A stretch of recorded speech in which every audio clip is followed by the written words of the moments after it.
What if I told you that every decision you've ever made, every path taken, every road not traveled exists simultaneously in countless parallel realities? This isn't science fiction. It's one of the most profound possibilities emerging from modern physics. The concept of the multiverse represents perhaps the most radical revision of our understanding of reality ever proposed, as physicist Brian Greene once observed. For centuries, we've operated under the assumption that there's one universe, one timeline, one objective reality that we all share. But what if that's simply not true? What if our cosmos is just one bubble in an infinite cosmic foam of universes, each with its own laws of physics, its own history, and even its own version of you? This journey we're about to embark upon isn't just about wild speculation or theoretical gymnastics. It's about confronting ideas that fundamentally challenge everything we think we know about existence itself. These concepts emerge from the most rigorous scientific disciplines: quantum mechanics, cosmic inflation, string theory, and beyond. They're not just mathematical curiosities. They're frameworks that some of the brightest minds in physics are seriously considering as actual descriptions of our reality. The implications are staggering, touching on philosophy, identity, and the very nature of consciousness. If there are infinite versions of reality, what does that mean for free will? For meaning, for our understanding of what's real and what's possible. Today, we'll explore 35 astonishing visions of the multiverse that push the boundaries of human comprehension. We'll travel through cosmic landscapes where time flows backward, where gravity operates differently, and where you might be living entirely different lives in parallel dimensions. This exploration will take us from the smallest quantum fluctuations to the grandest cosmic structures, revealing a reality far stranger and more wonderful than we ever imagined. So prepare to have your perception of existence transformed, because by the end of this journey, you'll never look at reality or your place within it the same way again. Long before quantum physicists put pen to paper, the human imagination was already dancing with the possibility of other worlds. Ancient Hindu scriptures, some dating back over 2,000 years, describe a boundless reality where our universe is merely one egg, a Brahmanda floating in an endless ocean of countless other cosmic eggs, each with its own gods, its own laws, and its own cycles of creation and destruction. This wasn't a scientific hypothesis, of course, but a profound philosophical and spiritual intuition that our existence is part of something immeasurably vaster. Around the same time, on the other side of the world, Greek philosophers like Democritus and the atomists were proposing that the universe was composed of an infinite number of indivisible particles moving through an infinite void. They reasoned that given infinite space and infinite atoms, every possible combination must occur somewhere, meaning there must be innumerable worlds, some with many suns and moons, some devoid of life, and some perhaps even containing duplicates of ourselves.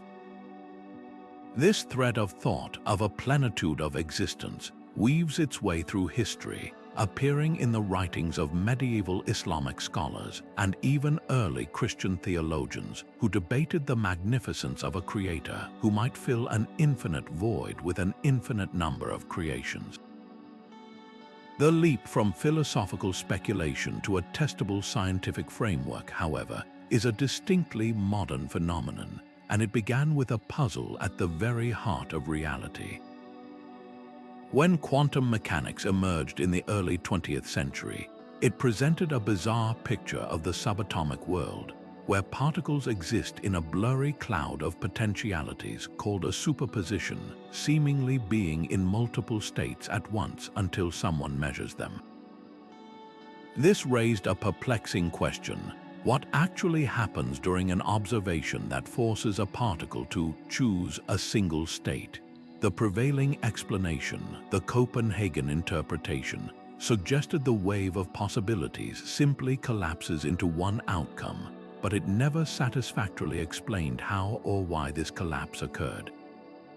Then, in 1957, a brilliant and somewhat rebellious Princeton doctoral student named Hugh Everett III proposed a shockingly elegant and yet utterly mind-bending alternative. He argued that there is no collapse. Instead, every possible outcome of a quantum event actually happens, but each occurs in its own newly branched universe. In his many worlds interpretation, the universe is constantly splitting. At this very moment, a version of you is reading a different sentence. A version of me is explaining this with a different analogy, and an inconceivable number of parallel realities are constantly flowering into existence, each one real, each one separate, and each one following the unbreakable laws of quantum mechanics without any mysterious collapse.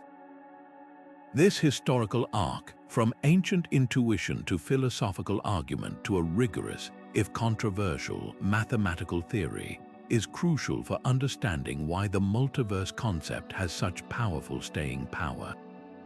It shows that this isn't just a fleeting scientific fad or a story invented for comic books. It's the culmination of a deep-seated human curiosity about our place in the cosmos, now armed with the formidable tools of mathematics and physics. These cultural, philosophical, and scientific threads haven't just woven together, they have reinforced each other, giving modern cosmologists the courage to take the idea seriously and follow the equations wherever they lead, no matter how strange the destination. This rich history sets the stage for the revolutionary and often bewildering models of the multiverse that we are only now beginning to map out. To truly grasp the sheer strangeness of this quantum multiverse, we need to start not with parallel worlds, but with a simple, everyday object. Think about a coin spinning on a table. While it's in motion, it isn't definitively heads or tails. It exists in a state of potential, a fuzzy blend of both possibilities. Only when it lands, when it's observed, does it settle into a single, defined state. This is a crude but helpful analogy for the quantum realm, where subatomic particles like electrons or photons exist in this exact kind of blurred state, known as a superposition. An electron isn't in one place orbiting a nucleus. It exists as a cloud of probability, a wave of potential locations where it might be found. This isn't a limitation of our measuring tools. It is the fundamental nature of reality at this scale. The great puzzle of quantum mechanics has always been the measurement problem: what happens during the act of observation that forces this cloud of possibilities to snap into one concrete reality. The traditional answer, the Copenhagen interpretation, proposed that the wave function, this mathematical description of all possibilities, simply collapses into a single outcome. But this always left a haunting, unanswered question. What qualifies as an observation? Is it a conscious human, a machine, a cat? This is where Hugh Everett's radical genius offered a breathtakingly simple, yet profoundly unsettling solution. He proposed that the wave function never collapses. There is no mysterious moment of choice. Instead, every single possible outcome contained within that cloud of probability actually occurs. The universe doesn't select one path, it takes every path simultaneously. This is where the famous and admittedly morbid thought experiment of Schrödinger's cat becomes not a paradox, but a literal description of reality. In a sealed box, a cat's life is tied to a random quantum event, like the decay of a single atom. According to Everett's many worlds interpretation, the moment that quantum event is triggered, the universe splits. In one newly branched reality, the atom decayed, the poison was released, and the cat is dead. In another, completely separate but equally real universe, the atom did not decay, the poison remains contained, and the cat is alive and well. There is no in-between state for the cat. There are two distinct cats in two distinct worlds, each experiencing a definite outcome.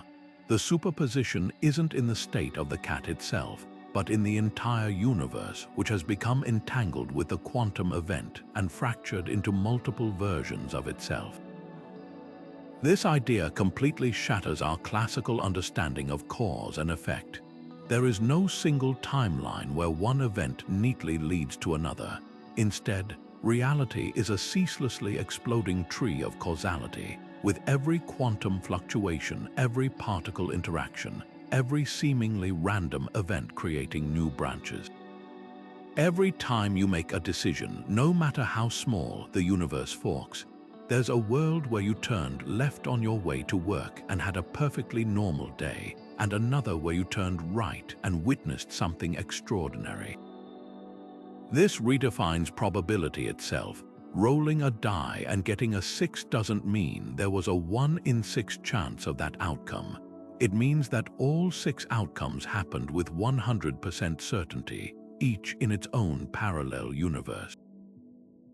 You just happen to be experiencing the one where the die showed a 6. The implications for our sense of self and free will are equally staggering. It suggests that every version of you that could possibly exist does exist. There is a you who pursued a different career, a you who lives in a different country, a you who said yes instead of no at a pivotal moment. This doesn't diminish your choices. In a way, it amplifies their significance to a cosmic scale, as each choice defines the unique branch of reality you continue to experience. It erases the line we thought separated what is actual from what is merely possible, suggesting that the entire landscape of potential is, in fact, the true structure of existence.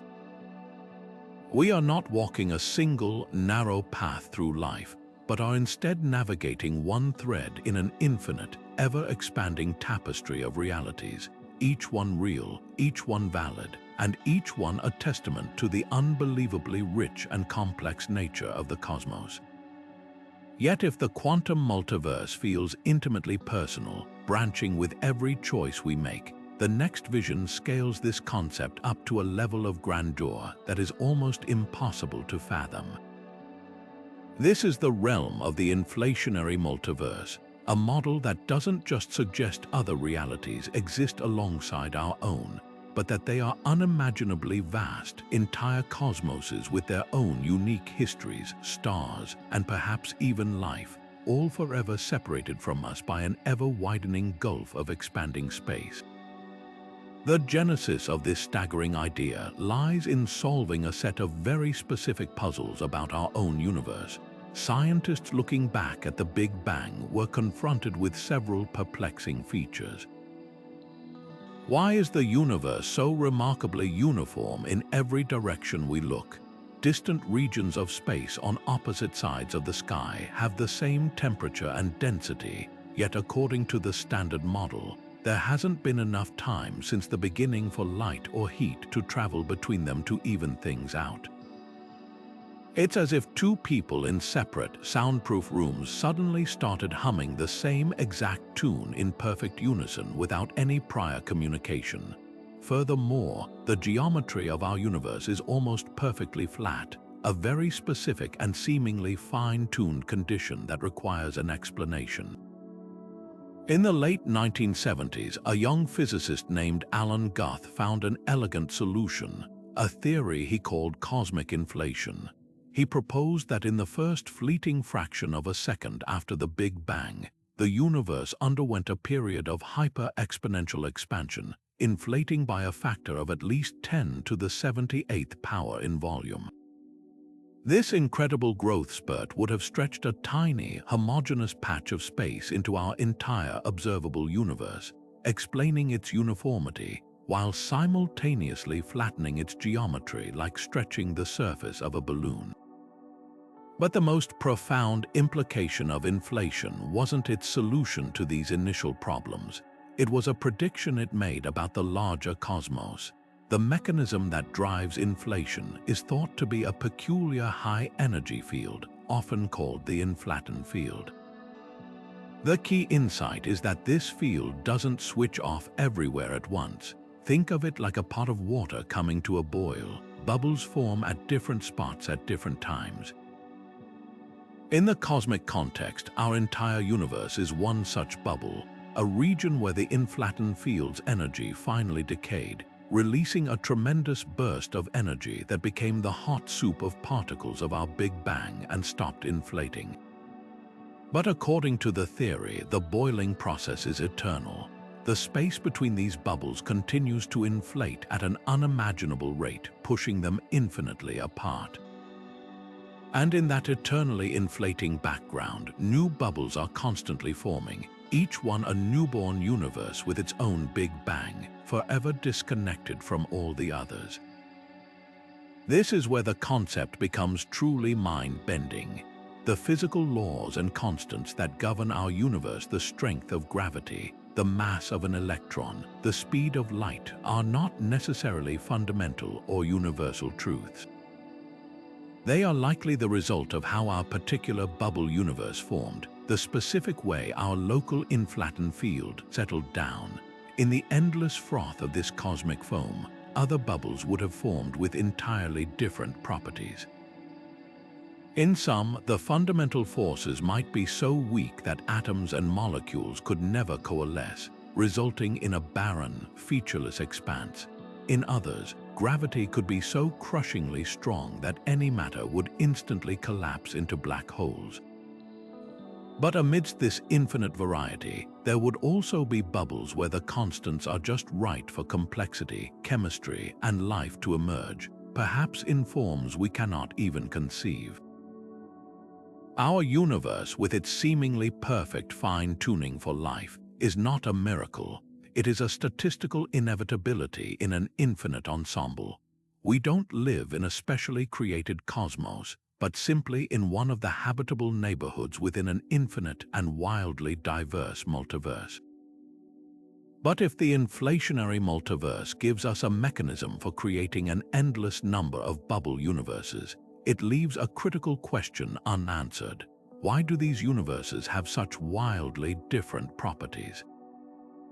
What is the source of this breathtaking diversity in physical law?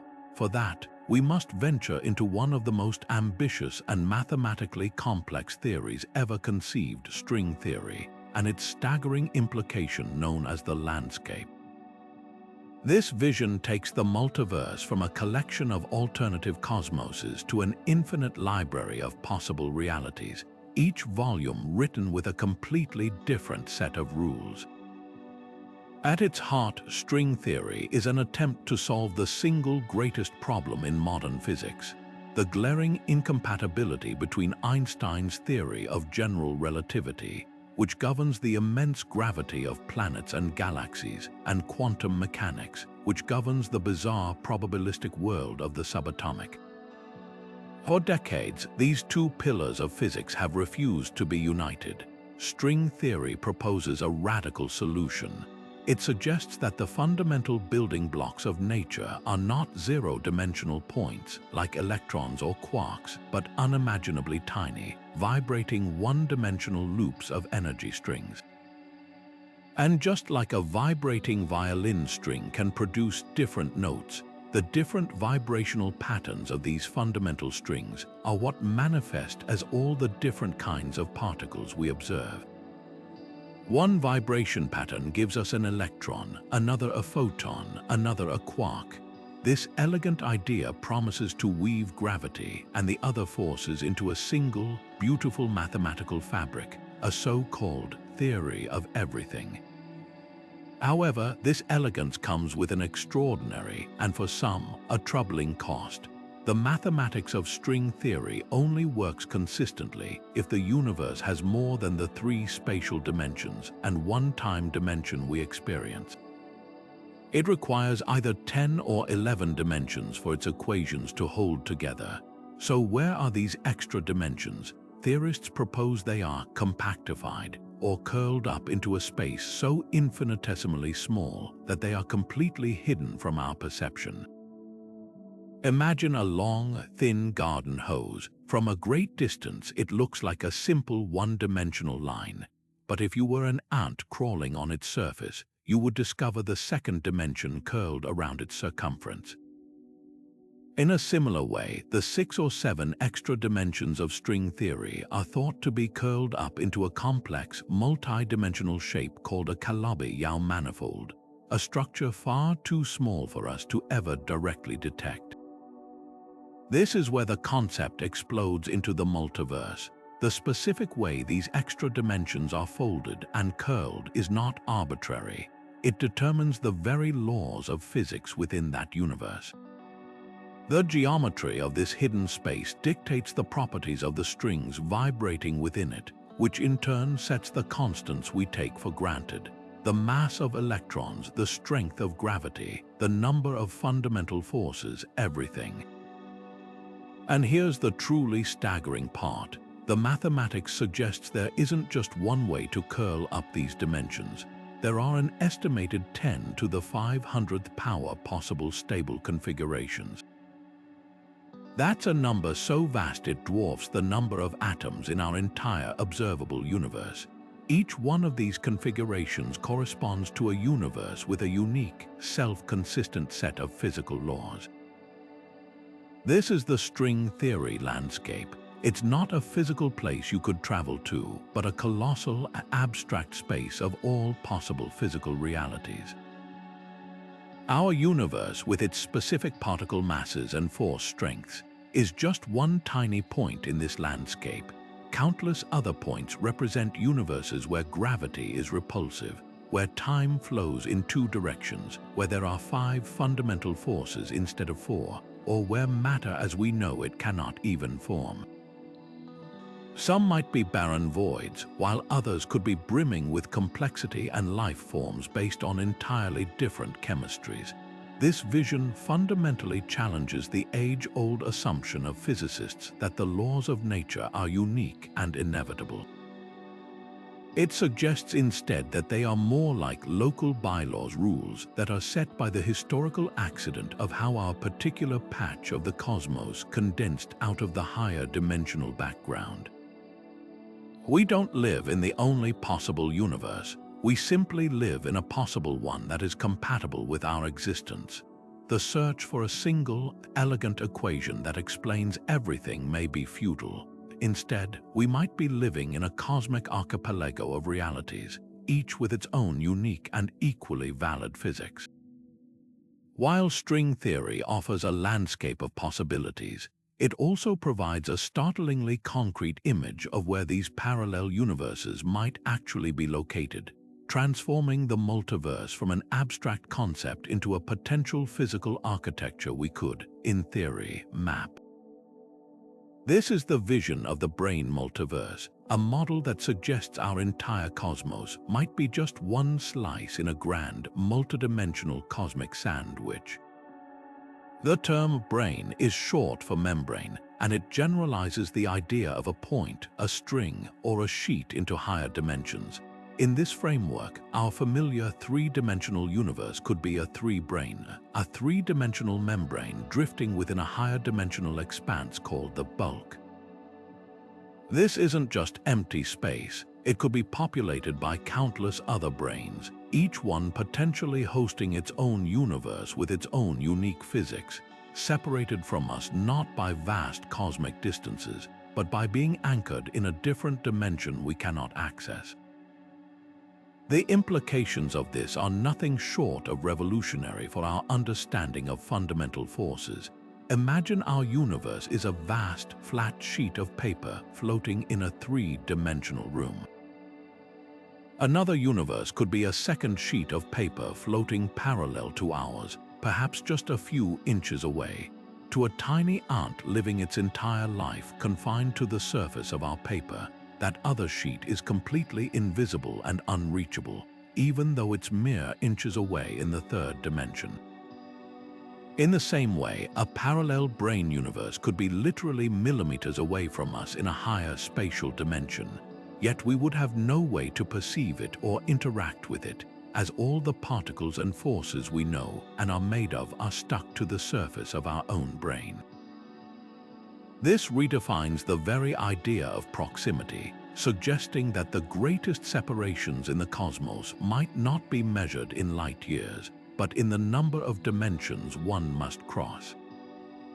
This model offers elegant solutions to some of the most profound mysteries in modern cosmology. For instance, what was the Big Bang? One compelling hypothesis is that it wasn't a singularity emerging from nothing, but a cataclysmic collision between our brain and another one moving through the bulk.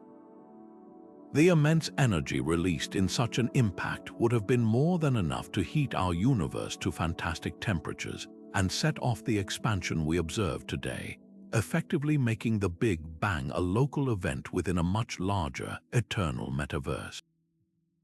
Furthermore, this framework provides a potential explanation for the enigmatic weakness of gravity. While the other fundamental forces, electromagnetism and the nuclear forces, are described as open strings with their endpoints glued to our brain, confining them here, gravity is described by closed loops of string. These closed strings are not tied down. They can leak off our brain and propagate into the higher dimensional bulk.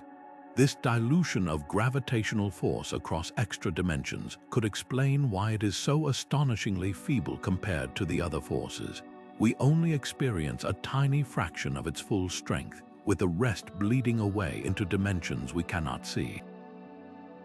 This leakage could even account for the mysterious dark energy accelerating the universe's expansion, a force that might be the subtle gravitational tug of a nearby parallel brane.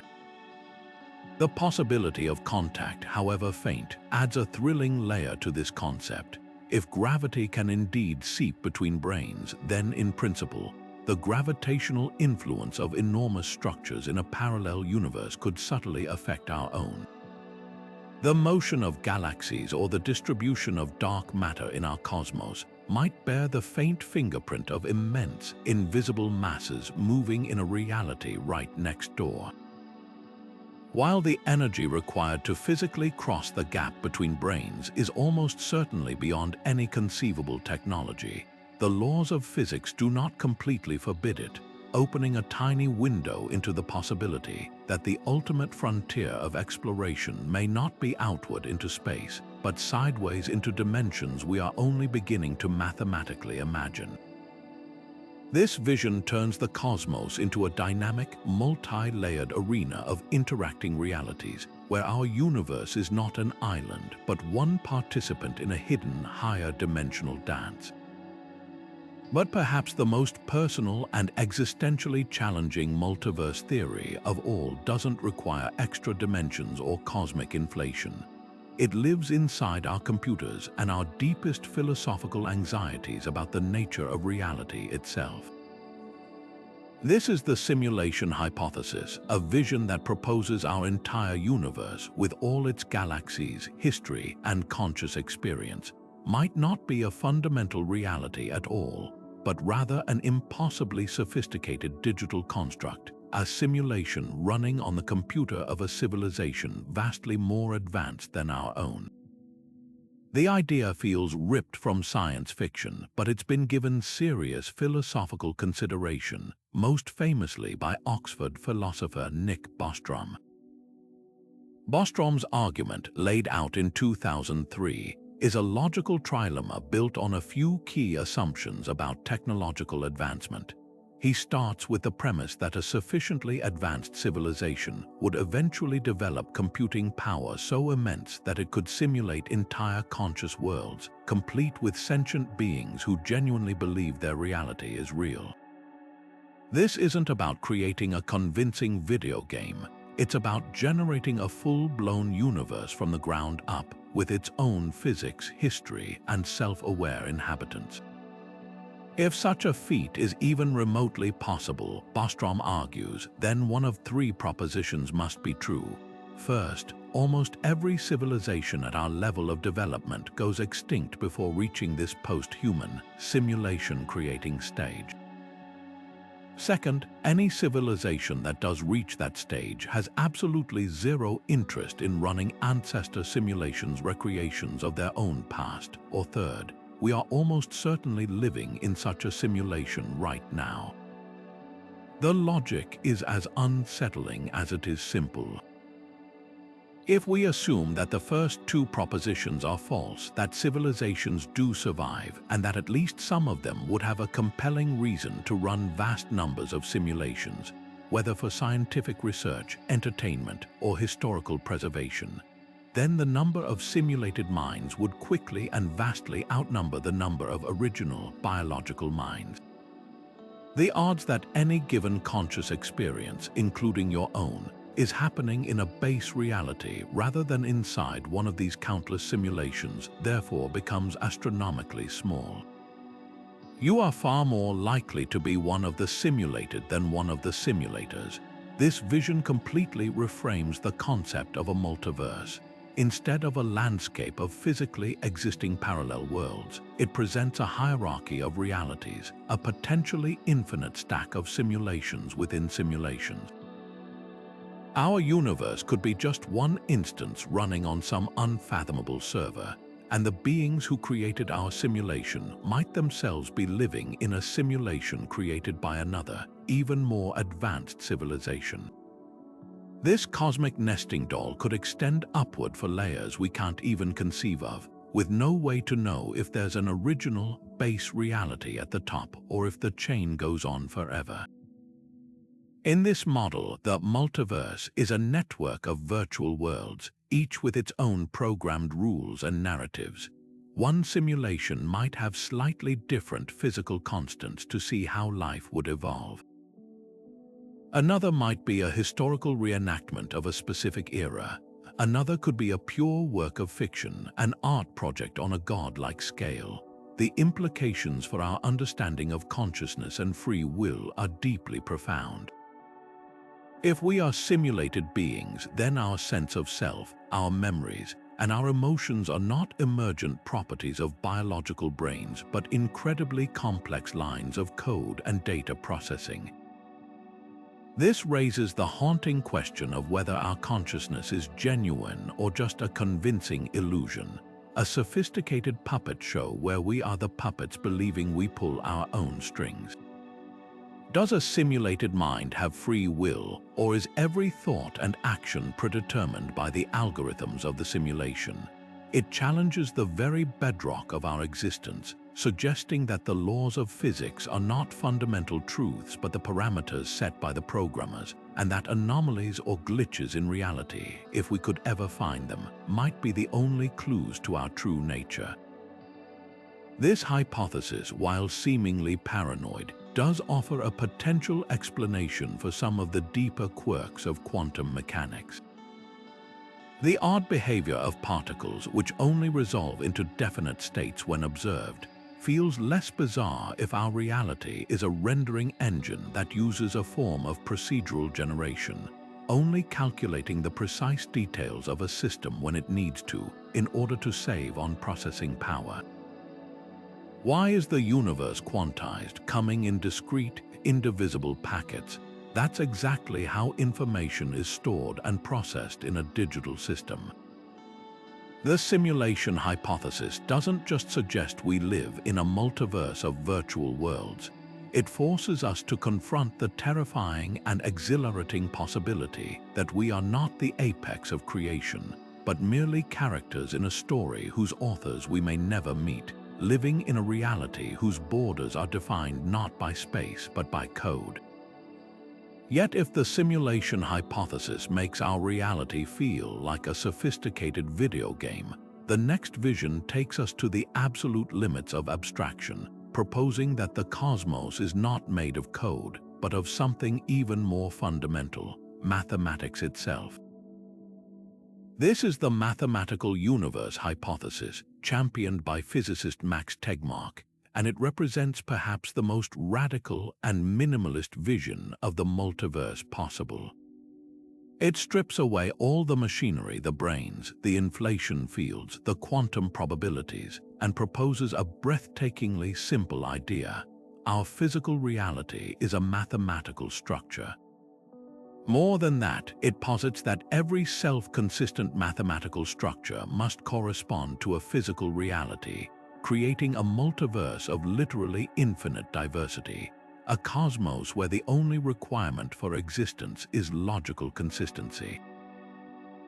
To understand this, we need to reconsider what we mean by real. We typically think of the universe as being made of physical stuff, particles, forces, space-time, and we use mathematics as a language, a powerful tool to describe the behavior of that stuff. Tegmark's hypothesis turns this relationship on its head. He suggests the mathematics isn't just the description, it is the thing being described. The universe isn't described by math, it is math. In this view, an electron isn't a tiny ball of charge that happens to obey mathematical equations. It is, at its core, a purely mathematical entity, a set of properties and relationships defined within a broader mathematical structure. Space-time isn't a flexible fabric, it is a four-dimensional mathematical manifold. The entire physical world, with all its richness and complexity, is a giant mathematical object, and we are self-aware substructures within it, perceiving a tiny part of this grand equation. This leads to the staggering implication for the multiverse. If our universe is one particular mathematical structure, a specific set of equations governing quantum fields in a relativistic spacetime, then what about all the other mathematical structures? The set of all possible self-consistent mathematical structures is unimaginably vast. It includes the simple rules of arithmetic, the intricate symmetries of group theory, the bizarre geometries of non-Euclidean space, and an infinity of systems we haven't even discovered yet. The mathematical universe hypothesis asserts that each of these structures exists as a physical universe in its own right. There is a universe that is nothing but the empty set. There is a universe that perfectly embodies the rules of tic-tac-toe. There is a universe where the laws of physics are defined by the digits of pi. Our cosmos is simply one structure in this infinite ensemble, one that has the particular property of being complex enough to contain self-aware subsystems like us who can observe and ponder its mathematical nature. This idea completely dissolves the boundary between the abstract and the concrete, between the Platonic realm of perfect ideas and the physical world we inhabit. For centuries, philosophers have debated whether mathematical truths are invented by humans or discovered, as if they were waiting for us out there in some ethereal plane. This hypothesis suggests they are not just discovered, they are physically instantiated. The number 7 isn't just a concept. In some universe, it is a fundamental physical reality. This addresses the age-old question of why mathematics is so unreasonably effective at describing the natural world. It's not a miracle, it's because the natural world is mathematics. We are not physicists learning the language of the universe. We are mathematical patterns within a mathematical structure, slowly deciphering the patterns of the larger pattern we are part of. The implications for the fine-tuning of our universe are also completely reframed. We look at the precise values of the fundamental constants and see a breathtaking coincidence that allows for life. But in the mathematical universe, there is no fine-tuning. Every possible set of constants exists in some mathematical structure. We don't find ourselves in this particular universe because it's special. We find ourselves in it because it's one of the few mathematical structures complex enough to contain what we call observers. Consciousness itself becomes a type of information processing, a pattern that can only exist within certain kinds of mathematical systems. This is known as the computable universe hypothesis, a related idea suggesting that all possible computable structures exist, and our reality is one computable process running on the hardware of mathematical logic.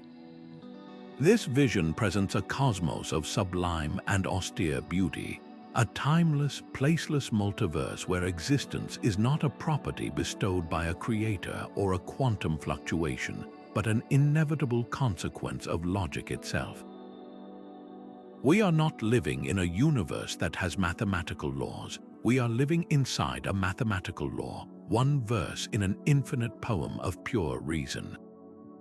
But what if the grand story of the cosmos isn't a one-time explosion from a single beginning, but an endless, rhythmic dance of death and rebirth? This is the compelling vision of the cyclic multiverse, a model that trades a solitary Big Bang for an infinite series of them, weaving a tapestry of time that is not linear but profoundly circular. In this view, our universe is not a unique, fleeting event, but merely the latest verse in an eternal cosmic poem that has been repeating and varying itself for eternity. This idea resonates deeply with ancient philosophical concepts, from the Hindu notion of kalpas, cycles of creation and dissolution lasting billions of years, to the Greek Stoics' belief in the eternal return, where the universe is consumed by fire only to be born again identically. Modern physics, however, gives this ancient intuition a startlingly concrete and mathematically rigorous form, suggesting that the end of our universe is not a finale, but simply an intermission before the next act begins. One of the most developed versions of this idea is the ekpyrotic universe model, born from the framework of string theory and branes. Recall the image of our universe as a three-dimensional brane floating in a higher dimensional bulk. Now imagine another brane, a parallel universe, floating on a parallel course. The theory proposes that these two branes could be drawn together by the faint gravitational pull they exert on one another through the bulk. They don't just drift, they hurtle toward a cataclysmic collision. When they smash together, the immense kinetic energy of the impact is converted into a furious firestorm of matter and radiation, flooding our brane and igniting a hot, dense, expanding state that we now call the Big Bang. But this isn't an explosion from a singularity. It's more like two sheets of metal being clapped together, creating a deafening bang and a shower of sparks. After the collision, the branes bounce apart, and the universe we know begins its long evolution. Galaxies form, stars live and die, and eventually, dark energy pushes everything into a cold, dark, and dilute eternity. Yet the story isn't over. Over incomprehensible eons, the subtle attraction between the branes draws them back together once more, setting the stage for another collision, another bang, and another universe born from the ashes of the last. In this cyclic model, the Big Bang is not the beginning of time, but a regular, recurring event in a timeless meta-universe. This leads to a breathtaking possibility that the history of each cycle is not erased. While the intense heat of the collision would obliterate all structures, planets, stars, even atoms, some theories suggest that the information that constituted them, the fundamental quantum states, might be preserved in the geometry of the collision itself or imprinted on gravitational waves that ripple across the cycles. It's a cosmic version of a phoenix, where the universe dies in a fire but its essence is reborn, allowing for an evolution of complexity over multiple cycles. This is where the concept of a multiverse truly blossoms within a cyclic framework. Each new cycle might not be an identical copy of the last. Tiny variations in the precise angle of the brane collision, or random quantum fluctuations amplified in the new expansion, could lead to a universe with slightly different physical constants or initial conditions.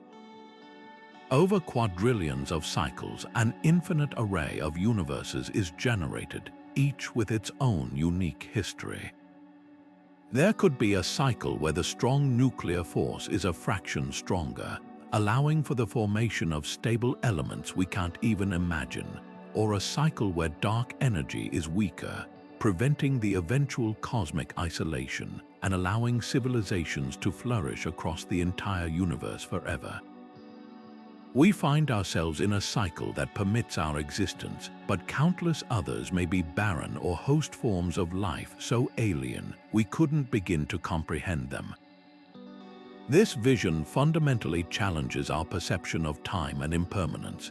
We experience time as a relentless arrow flying from a definitive past toward an uncertain future. The cyclic model suggests this is merely a local phenomenon, a single uphill climb on a roller coaster that has been running forever. On the grandest scale, time may be a circle with no true beginning and no ultimate end. This offers a strangely comforting form of cosmic immortality. In a linear universe, everything we are and everything we've built is ultimately doomed to be erased by heat, death, or contraction.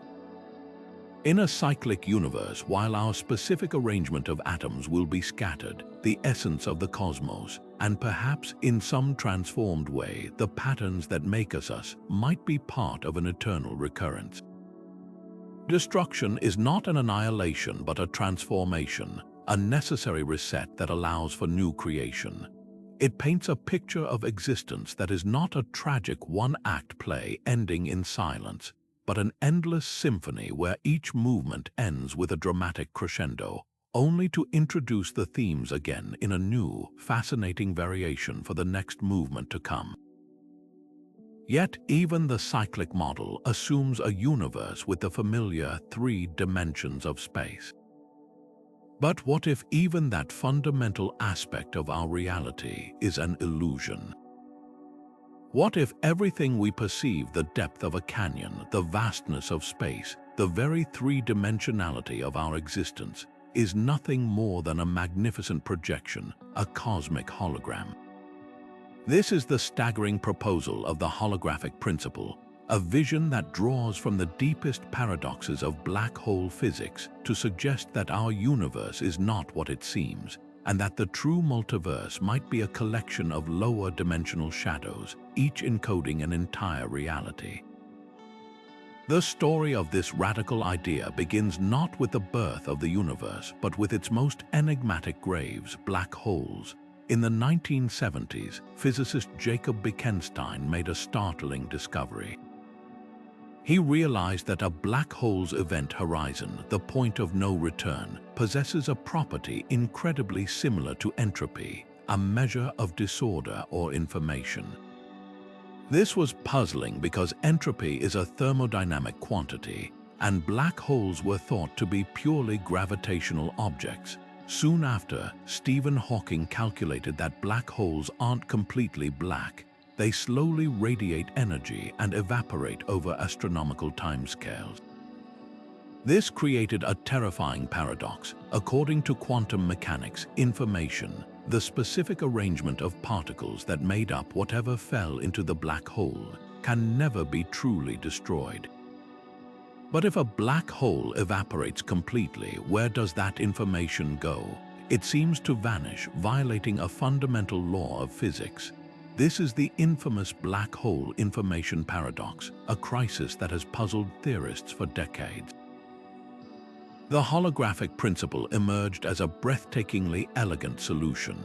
It was proposed by Gerard T. Hooft and later refined by Leonard Susskind.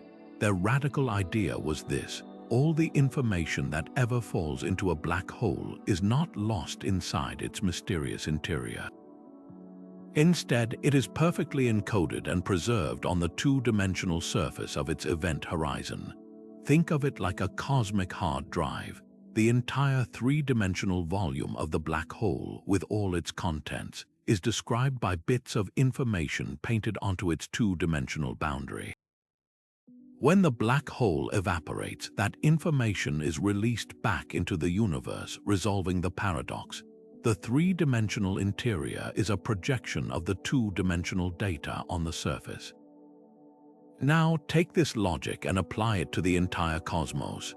Our universe has a boundary to the limit of what we can observe since the Big Bang. The holographic principle boldly suggests that our entire 3-dimensional universe, with its galaxies, planets, and people, is itself a holographic projection from information stored on this distant 2-dimensional surface. The depth we experience, the feeling of volume, the solidity of matter, all of it is an emergent property. The true, fundamental reality is a vast, flat sheet of encoded information at the edge of everything, and what we perceive as our rich, three-dimensional world is a magnificent translation of that data. We are not living in the universe, we are living inside a projection of its boundary. This leads to a profound and beautifully minimalist vision of the multiverse.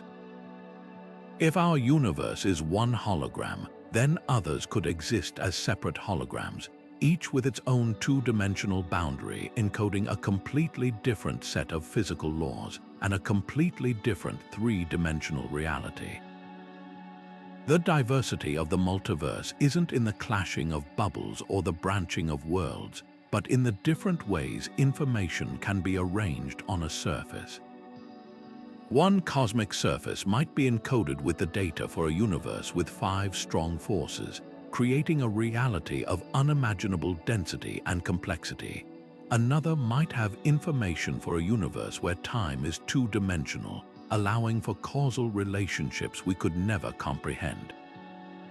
The landscape of possibilities becomes a landscape of possible codes, and each code, when activated, renders a full, immersive reality for its inhabitants. This idea doesn't just challenge our place in the cosmos, it challenges the very nature of what is real, suggesting that substance and solidity are the ultimate illusions, and that at its heart, all of existence is a cosmic dance of information, a play of light and shadow on an immeasurably vast two-dimensional screen. But if these scientific theories stretch the fabric of reality to its breaking point, philosophy offers a vision that is, in many ways, even more radical and austere. It completely sidesteps the mechanisms of quantum branching or cosmic inflation and makes a claim that is breathtaking in its simplicity and its implications. Every single possible world that you can conceive of, and an infinity more that you cannot, is not just a theoretical abstraction, but is in fact a genuine, concrete, and physically real place. This is the doctrine of modal realism, most famously and rigorously defended by the 20th century philosopher David Lewis. For Lewis, the question wasn't how these other universes came to be, but rather that they simply are, existing in a vast and non-spatial plurality of worlds, each one as real and as substantive as the one you are experiencing right now. In this view, our universe isn't special, it's just the one we happen to be in, and we label it actual only because we are in it. From a cosmic perspective, it holds no privileged status whatsoever. To grasp the sheer scale of this idea, consider the most outlandish scenario you can imagine. There is a world right now where you are a swashbuckling pirate sailing the Caribbean, not because of some quantum branch from a past decision, but because that world has always existed as part of the plenitude of reality. There is a world where the dinosaurs were never wiped out by an asteroid, and intelligent, tool-using reptiles gaze at their own strange stars. There are worlds where the laws of logic themselves are different, where something can be both true and false at the same time, or where cause and effect operate in reverse.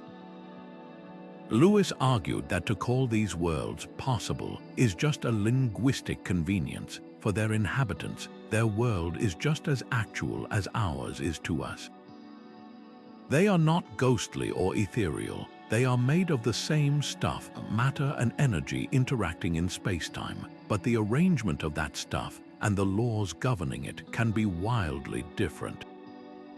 The only thing that binds the objects in a given world together is a relationship Lewis called spatiotemporal relatedness. Everything in our world is connected to us through a web of spatial and temporal distances, but we are completely isolated from the objects in any other world. They are simply elsewhere in a sense of elsewhere that is more profound than just being in a distant galaxy. This framework forces us to confront some of the deepest questions about identity and necessity.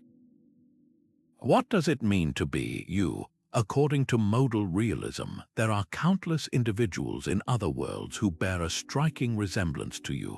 They share your genetic code, your memories up to a certain point, and perhaps even your personality. These are your counterparts, but they are not you in the sense of being the same person. They are incredibly similar individuals living their own full and complete lives in their own separate realities. Your uniqueness is not defined by your essence, but by your location in the grand array of possible worlds. This also redefines what we mean when we say something is necessary or contingent. We say it's necessary that 2 + 2 = 4, but in the landscape of modal realism, this is only true because we are describing a relationship that holds in every single possible world. In contrast, saying, "I am sitting down" is contingent because it's only true in the worlds where my counterpart is, in fact, sitting down. In countless other worlds, that same counterpart is standing, running, or perhaps doesn't exist at all. This makes necessity not a mystical property, but a simple matter of universal quantification across all real worlds. The most common and powerful objection to this view is what philosophers call the incredulous stare, the sheer, gut-level refusal to believe that all these bizarre and contradictory worlds are really out there. It seems like an ontological extravagance, a violation of parsimony. Why believe in all these entities if we can't interact with them, detect them, or ever hope to verify their existence? Lewis's response was characteristically pragmatic. He argued that positing these real possible worlds provides the best and most systematic foundation for our entire way of talking about possibility, necessity, and meaning. When we wonder what could have been, we are not just engaging in idle fantasy. We are actually referring to things that are genuinely the case in other, equally real parts of the cosmic manifold. This view treats our modal intuitions, our feelings about what is possible and necessary, as a form of knowledge about a wider reality, rather than just a quirk of our psychology. It is a bold, austere, and logically elegant vision that demands we abandon our innate sense of cosmic privilege and accept that we are but one reality in an infinite and unimaginably diverse library of existence, where every story that can be written is not just on a shelf, but is being lived out in full, vivid detail. But perhaps the most viscerally unsettling of all these multiverse visions is the one that suggests the very fabric of our reality is woven from the remnants of a stellar corpse in a parent universe. This is the theory of black hole cosmology, a model that transforms these ultimate symbols of cosmic destruction into something far more profound, the creative wombs of entirely new realities. It proposes that at the heart of every black hole, beyond the point of no return where our physics breaks down, may not lie a point of infinite density, but a gateway, a tunnel through which the crushed remains of a star are reborn as the Big Bang of a brand new universe, complete with its own, potentially different set of physical laws. The seed of this astonishing idea was planted by the pioneering work of a physicist named Roger Pathria in the 1970s, but it was brought to wider attention by Lee Smolin and others. To understand how it might work, we need to revisit what happens when a massive star collapses. Its core implodes under its own gravity, crushing matter into an infinitesimally small point known as a singularity, while warping space-time around it so severely that it creates an event horizon, a boundary from which not even light can escape. Conventional wisdom tells us that anything crossing that horizon is lost forever, shredded and added to the singularity. But black hole cosmology flips this narrative on its head. It suggests that the singularity isn't an end point, but a transition. The immense energy and matter that fall in aren't destroyed. They are funneled through a theoretical passage called a wormhole or an Einstein-Rosen bridge, emerging as the explosive seed for an expanding baby universe on the other side.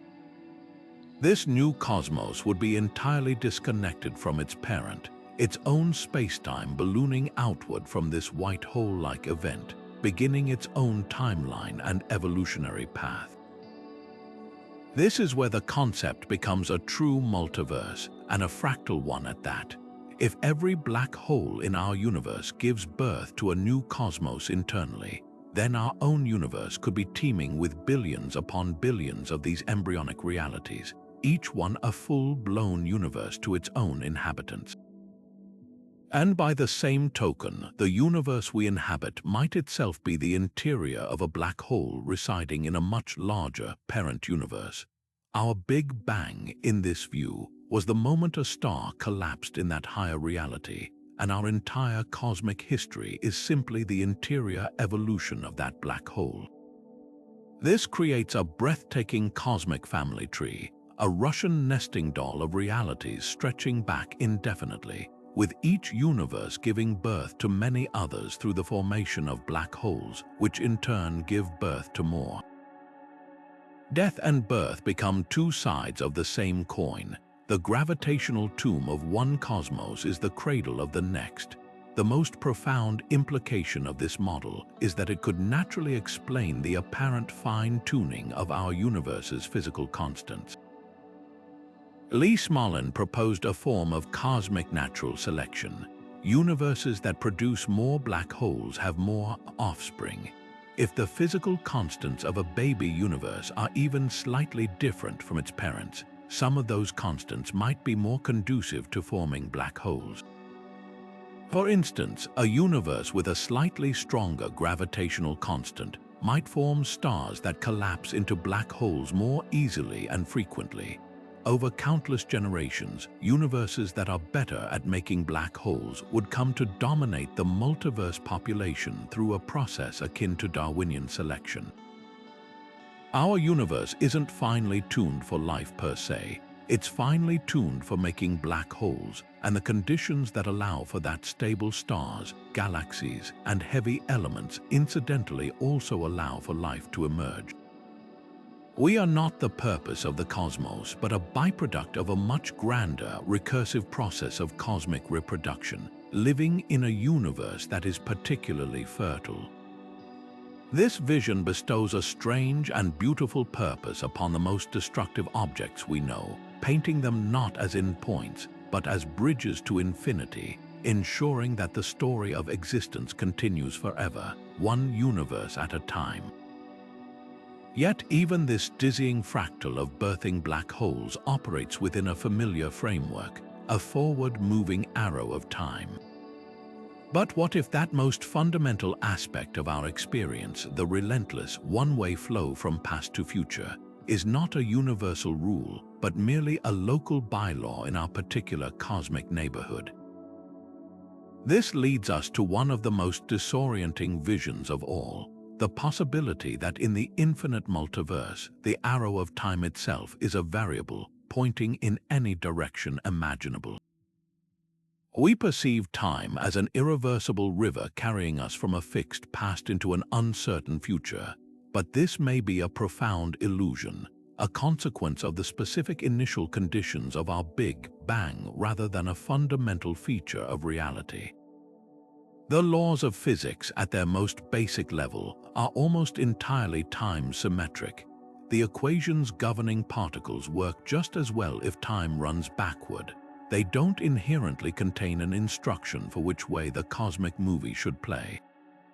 The difference between past and future emerges not from the fundamental laws, but from a concept known as entropy, the statistical tendency of systems to move from order to disorder. In our universe, the Big Bang provided an incredibly low entropy starting point, a state of exquisite order. Ever since, the universe has been evolving toward higher entropy, toward a more probable and disordered state. This relentless increase is what gives us the psychological and physical impression that time has a direction. We remember the past because it was a lower entropy state that left a record on our brains, and we cannot remember the future because it is a higher entropy state that hasn't happened yet. But this is just one possible configuration. Imagine a universe born in a state of maximum entropy, a state of perfect equilibrium and disorder from the very beginning. In such a cosmos, there would be no driving force for change, no gradient to power the engines of cause and effect. Time would be static and meaningless, a frozen wasteland where nothing ever happens. Now consider a universe that began with a high entropy Big Bang and has been moving toward a state of lower entropy ever since. From our perspective, this would appear as a universe where time flows backward. A cup of coffee would spontaneously warm up as it drew ambient heat from the room. Scattered ashes would gather themselves into a log, and a shattered vase would leap from the floor to reassemble itself on the table. The experience of consciousness in such a reverse time universe is where the concept becomes truly mind-bending. Beings there would perceive their reality as perfectly normal, but their experience of causality would be inverted from ours. They would remember events that, from our perspective, are in their future. To them, the memory of an event would form before the event itself occurs. They would anticipate the past and be surprised by the future. If you asked one what they were going to do tomorrow, they could tell you with perfect certainty. As for them, tomorrow is already a fixed memory, while yesterday is an unknown yet to be revealed. Their entire psychology would be built around this inverse flow, making our experience of free will and uncertainty completely foreign to them. For us, the past is fixed and the future is open. For them, the future is fixed, it's what they remember, and the past is the great mystery waiting to unfold. This doesn't just challenge our notion of time, it shatters our understanding of memory, anticipation, and identity, suggesting that the very structure of thought and consciousness is dictated by the thermodynamic history of the cosmos we happen to inhabit. Beyond linear flows, both forward and backward, the multiverse could host realities where time is not a line at all, but a loop. In a closed time-like curve, the future eventually wraps around to meet the past, creating a universe without a beginning or an end, where history endlessly repeats itself. In such a cosmos, every event is both the cause and the effect of another, creating a reality of inescapable predestination. You might spend your life trying to avoid a terrible fate, only to discover that your very actions to avoid it are what set the chain of events in motion that make it inevitable.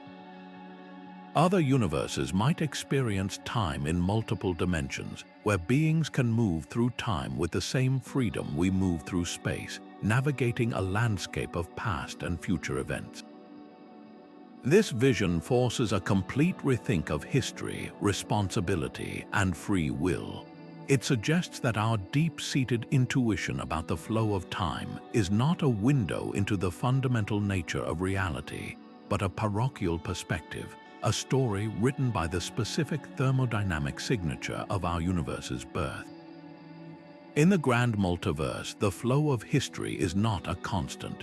It is a spectrum of possibilities, and our unidirectional experience is just one note in an infinite symphony of temporalities. Yet for all these mind-bending theories that stretch the very definition of reality, one of the most compelling arguments for the multiverse might not come from abstract mathematics or philosophical reasoning, but from a set of strange, real-world observations made by our most powerful telescopes. These aren't just thought experiments, they are potential cracks in the facade of our solitary universe, hints that something immense and unseen is exerting its influence from beyond the cosmic horizon. Among the most tantalizing of these is a phenomenon so perplexing it has earned a distinctly ominous name: the dark flow. This isn't the mysterious pull of dark matter or the repulsive force of dark energy. It's something else entirely, a coordinated, directional motion of entire galaxy clusters that seems to point toward something outside our known universe, a gravitational shadow cast by a neighboring reality. The story begins with the cosmic microwave background radiation, the faint afterglow of the Big Bang that permeates all of space. This ancient light is our most powerful tool for understanding the infant universe, and it is remarkably uniform. Tiny fluctuations in its temperature tell us about the distribution of matter in those early moments. Scientists using NAS, a Wilkinson Microwave Anisotropy Probe, or WMAP, were meticulously studying this background when they noticed something profoundly odd. They were tracking the motion of enormous clusters of galaxies' structures containing thousands of galaxies bound together by gravity, by observing a subtle effect known as the kinematic Sunyaev-Zeldovich effect. This allows them to measure the velocity of these clusters relative to the overall expansion of the universe. The expectation was that these motions would be random, like leaves scattering in the wind, with no preferred direction. The shocking discovery was that they weren't random at all. A significant number of these massive clusters, some located billions of light-years apart, were all moving in the same specific direction at astonishing speeds of nearly 2 million miles per hour, a motion that cannot be explained by the gravitational pull of any known structure within our observable universe. This coordinated drift is what cosmologists call the dark flow. It behaves like a cosmic current, pulling these island universes along a path that seems to have a single, unseen source. The sheer scale of this motion is what makes it so difficult to explain with conventional physics. The gravitational influence of even the largest superclusters of galaxies has its limits. It simply cannot extend far enough or be strong enough to orchestrate the movement of objects on such a vast scale. It would be as if every ship in every ocean on Earth were suddenly, silently, and synchronously being pulled toward a point somewhere beyond the horizon, a force operating on a scale that dwarfs the entire planet itself. The most straightforward explanation within our standard model of cosmology falls utterly short, leaving scientists with a monumental puzzle. This is where the multiverse steps in, not as a philosophical abstraction, but as a potential physical solution. The leading hypothesis is that the dark flow is the gravitational signature of a massive structure that lies outside our observable bubble of space-time. According to the theory of eternal inflation, our universe is one bubble in a frothing sea of others. While these bubbles are generally thought to be completely separate and causally disconnected, if two bubbles formed very close together in the greater multiverse before inflation pushed them apart, it's possible their boundaries could have briefly touched or interacted. This interaction could have left a lasting gravitational imprint. The dark flow, then, could be the lingering tidal pull from a neighboring universe, a cosmic island so immense that its gravity reaches across the unimaginable void between realities and tugs on the matter within our own. We cannot see this other universe because light from it has not had time to reach us, and it never will due to the accelerated expansion of space, but its gravity, which warps the very fabric of spacetime itself, might be felt across the divide. If this interpretation is correct, it transforms the multiverse from a theoretical possibility into a framework for observational science. We may never be able to visit another universe or receive a light signal from one, but we might be able to map their presence indirectly by studying these strange gravitational anomalies. The dark flow would be the first empirical evidence that our universe is not isolated, that we are part of a far grander structure where other realities, with their own unique physics and histories, are not just abstract possibilities but actual places that can leave a tangible mark on our own. It turns the entire cosmos into a detective story where the clues to the biggest mystery of all, what lies beyond our horizon, are written in the silent, coordinated drift of the largest structures we can see. This idea leads to one of the most personal and existentially dizzying thought experiments born from the many worlds interpretation, a concept known as quantum immortality. It proposes a form of subjective eternity that is less about living forever in one body and more about your conscious experience never, ever encountering its own final moment. The logic is as stark as it is compelling. In a reality that constantly branches at every quantum possibility, any event that could lead to your death is not a single outcome but a spectrum of them. In the vast majority of those branches, the unlikely event happens: the bullet fires, the heart fails, the airplane's wing shears off. But in an ever-dwindling yet always non-zero number of branches, an almost miraculous sequence of quantum fluctuations intervenes. A neuron fires differently, making you duck a fraction of an inch lower. A metal fatigue crack that should have propagated stops one atom short. The virus mutates in a way that your immune system can, against all odds, recognize and defeat. From the perspective of an outside observer in any one universe, your death is a tragic and absolute fact. But the theory of quantum immortality asks you to consider the perspective from inside the consciousness experiencing it. Your subjective experience is tied to the continuity of awareness. At the moment of any potential death event, the branching of the universe means there will always be at least one timeline where the infinitesimal chance of survival plays out.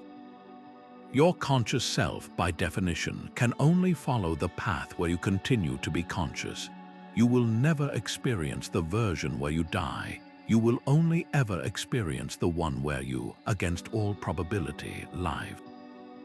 From your first-person point of view, you are essentially unkillable, destined to always find yourself in the timeline where you survive, no matter how absurd or improbable the escape might be. This doesn't mean you would live a charmed life, untouched by tragedy. You would still experience immense suffering, loss, and the gradual decay of your body. You might be the lone survivor of a catastrophic event, horribly injured and alone. You could live through a global pandemic that wipes out everyone else, or find yourself on a dying Earth billions of years in the future, the last sentient being in a cold, empty cosmos. Your immortality is not one of health and vitality, but one of mere continued existence. The thought experiment pushes the idea to its logical and terrifying extreme. You would persist until the heat death of the universe itself, and even then, if there is any non-zero probability that a quantum fluctuation could reorganize particles into a state that allows for your conscious experience to continue in some form, then, according to this idea, you would find yourself there. It's a vision of immortality not as a blessing, but as an inescapable sentence to witness the end of all things. The philosophical problems this raises are profound, cutting to the very core of what we mean by identity and self. Is the you that survives a plane crash by a 1 in a quadrillion chance the same continuous person you were before? Or is it a new, nearly identical copy that simply inherits all the memories of the original, creating the illusion of unbroken experience? This challenges our notion of a single, unified self, suggesting that what we consider to be me is actually a constantly shifting point of view, forever hopping between branches in the multiverse, always landing on the one path that doesn't end. It transforms life from a linear journey with a definitive conclusion into a choose-your-own-adventure book where every choice leads to a turn of the page, and death is simply a narrative ending you will never personally read. While this remains a highly speculative and controversial interpretation, it forces a breathtaking and perhaps unsettling reconsideration of death not as an event we will all face, but as something that only ever happens to other versions of us in worlds we are forever leaving behind. But if the idea of quantum immortality offers a strange form of personal permanence, the next vision presents the exact opposite possibility, that your existence, your memories, and everything you hold to be real might be nothing more than a fleeting, random accident in a vast and mindless void. This is the profoundly unsettling paradox of the Boltzmann brane, a thought experiment that emerges from the deepest implications of thermodynamics and probability in an eternal or near-eternal cosmos. It takes the multiverse concept and turns it into a hall of mirrors where the most fundamental assumption we have, that we are the legitimate products of a long and structured evolutionary history, is thrown into radical doubt. The puzzle begins with the work of the 19th century physicist Ludwig Boltzmann, who helped establish the field of statistical mechanics. He explained the one-way arrow of time, the increase of entropy, as a statistical inevitability. In any closed system, there are vastly more ways for things to be disordered than ordered, so systems naturally tend toward chaos. However, in a truly infinite or eternal universe, even the most wildly improbable events are not just possible, they are inevitable given enough time. Given an eternity, every possible arrangement of particles, no matter how orderly, will randomly occur through a chance fluctuation. This includes the spontaneous assembly of a fully formed, self-aware human brain, complete with all the intricate neural pathways and a complete set of convincing, but entirely false, memories of a life that never actually happened. This hypothetical entity is what cosmologists call a Boltzmann brane. Now, consider the ultimate fate of our universe according to the most widely accepted model, heat-death. Trillions upon trillions of years from now, the universe will have expanded into a cold, dark, and nearly empty void, a state of maximum entropy where almost nothing happens. But in this near equilibrium, random quantum fluctuations will still occur. Over incomprehensible timescales, these fluctuations could, by pure chance, assemble a conscious observer. The probability of this happening is astronomically, unimaginably small, far, far smaller than the odds of our universe forming through a normal Big Bang and evolving life through biological processes. And yet, in an eternal universe, the number of opportunities for this unlikely event is infinite. Statistically, there should be vastly more of these random, disembodied consciousnesses blinking into existence for a fleeting moment than there are real, evolved beings like us who arose from a structured cosmic history. So, if you are a conscious entity in such a universe, the odds overwhelmingly suggest that you are far more likely to be one of these accidental, solitary brains than a legitimate product of evolution. This is where the thought experiment becomes a deeply personal and epistemological crisis. How can you trust any of your memories or experiences, your vivid memory of eating breakfast this morning, your belief that you have a family and a history, your entire understanding of the laws of physics? All of it could simply be a detailed, prepackaged illusion generated by a random fluctuation in the cosmic void. You didn't evolve on a planet, you just popped into existence a moment ago, armed with a complete but fictitious past. This isn't just a philosophical curiosity. For cosmologists, it's a serious problem for any theory that predicts an eternal universe or an eternal multiverse, like the cyclical or inflationary models. If such theories inevitably lead to the conclusion that Boltzmann branes should dominate the population of conscious observers, then the fact that our experiences seem so stable, consistent, and law-governed becomes powerful evidence against those theories. In other words, the fact that we don't appear to be Boltzmann branes might be a clue that our universe is not eternal in the way some models suggest, and that it has a definite beginning and end that prevents these strange fluctuations from becoming the norm. The paradox forces us to confront the very nature of reality and our place within it. It suggests that in a truly infinite and eternal reality, the concepts of order and disorder, meaning and accident, become blurred beyond recognition. The universe wouldn't be a grand narrative with a beginning, middle, and end, but a static, eternal sea of chaos where islands of order flicker in and out of existence, most of them too simple to notice, but a few complex enough to briefly fool themselves into thinking they are part of a grander story. It is a vision of existential solitude so complete that it makes the heat death of the universe seem cozy by comparison. At least in that future, there is a shared fate of all matter. For a Boltzmann brain, there is nothing else. No universe, no planets, no other people. Just a solitary consciousness with a phantom life, destined to dissolve back into the chaos as quickly as it came. A single, unobserved thought in an endless, silent dream.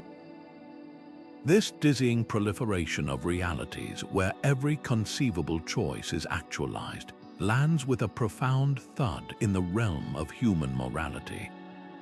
If a version of me in a parallel world commits a heinous act while another version performs a heroic one, does that in any way dilute my own accountability for the decisions I make right here, right now? This is the ethical crucible of the multiverse, a challenge that seems to unravel the very fabric of moral responsibility. On the surface, it appears to offer a cosmic get-out-of-jail-free card. Why strive to be good? Why resist a selfish impulse if somewhere out there a version of you is already doing the right thing? It's a seductive but dangerously flawed line of reasoning, one that mistakes the existence of alternatives for the irrelevance of our local actions. The critical error in this thinking is a confusion of perspective. While it's true that an infinite ensemble of universes contains every possible permutation of your life, you are not experiencing all of them simultaneously. Your consciousness is tethered to a single, continuous thread of experience, this specific branch of the probability tree. The you that exists in this timeline is the only you that has any subjective reality. The moral weight of your actions isn't distributed across the multiverse. It is concentrated entirely within the local context of your lived experience and its consequences for the other conscious beings who share this specific reality with you. The pain your actions cause in this world is real and unmitigated by the fact that in another world you caused no pain. The joy you create here is authentic and meaningful, regardless of a version of you in a different branch who created more or less. Your moral responsibility isn't to some abstract collection of all possible selves. It is to the specific, tangible reality you are co-creating with everyone around you. This shifts the focus of meaning away from a cosmic scoreboard of outcomes and onto the quality of the narrative you are crafting. Imagine reading a compelling novel. The fact that the publisher could have printed a million other books with different plots doesn't make the story you're holding any less engaging or its emotional arcs any less powerful. In the same way, the existence of infinite alternative storylines for your life doesn't render the one you are actively living any less significant. Your choices define the character you become in this narrative. Choosing compassion over cruelty, integrity over deceit, and courage over fear shapes the person you are and the legacy you leave in this particular world. The infinity of the multiverse doesn't make your local choices meaningless. It makes them the sole source of meaning for the only conscious experience you will ever know. This framework also offers a strangely compassionate lens through which to view the suffering and triumphs of others. In a single universe model, a random tragedy can feel uniquely cruel and pointless, a monstrous injustice in an otherwise orderly world. But in a multiverse, while it doesn't lessen the acute pain experienced in this branch, it can be seen as part of a vast and balanced tapestry. For every universe where a specific tragedy occurs, there is another where it was narrowly avoided, and another where it led to unforeseen redemption or growth. This isn't about cold comfort or fatalism. It's about recognizing that the terrible and wonderful events of our lives are not isolated anomalies, but part of a grander, more complex pattern of existence that is, in its totality, beyond our full comprehension. It encourages a focus not on why bad things happen in absolute terms, but on how we respond to them within the story we are telling, knowing that our response is what truly defines the moral character of our local reality. Our task, then, is not to fret over the choices made by our phantom doubles in other dimensions, but to tend diligently to the garden of our own existence, cultivating a narrative of kindness, purpose, and connection that we would be proud to call our own. This statistical inevitability, this cosmic version of being in the right place at the right time, is the core of what scientists call the anthropic principle. It's a simple yet profound idea that our observations of the universe are necessarily biased by the fact that we exist to make them.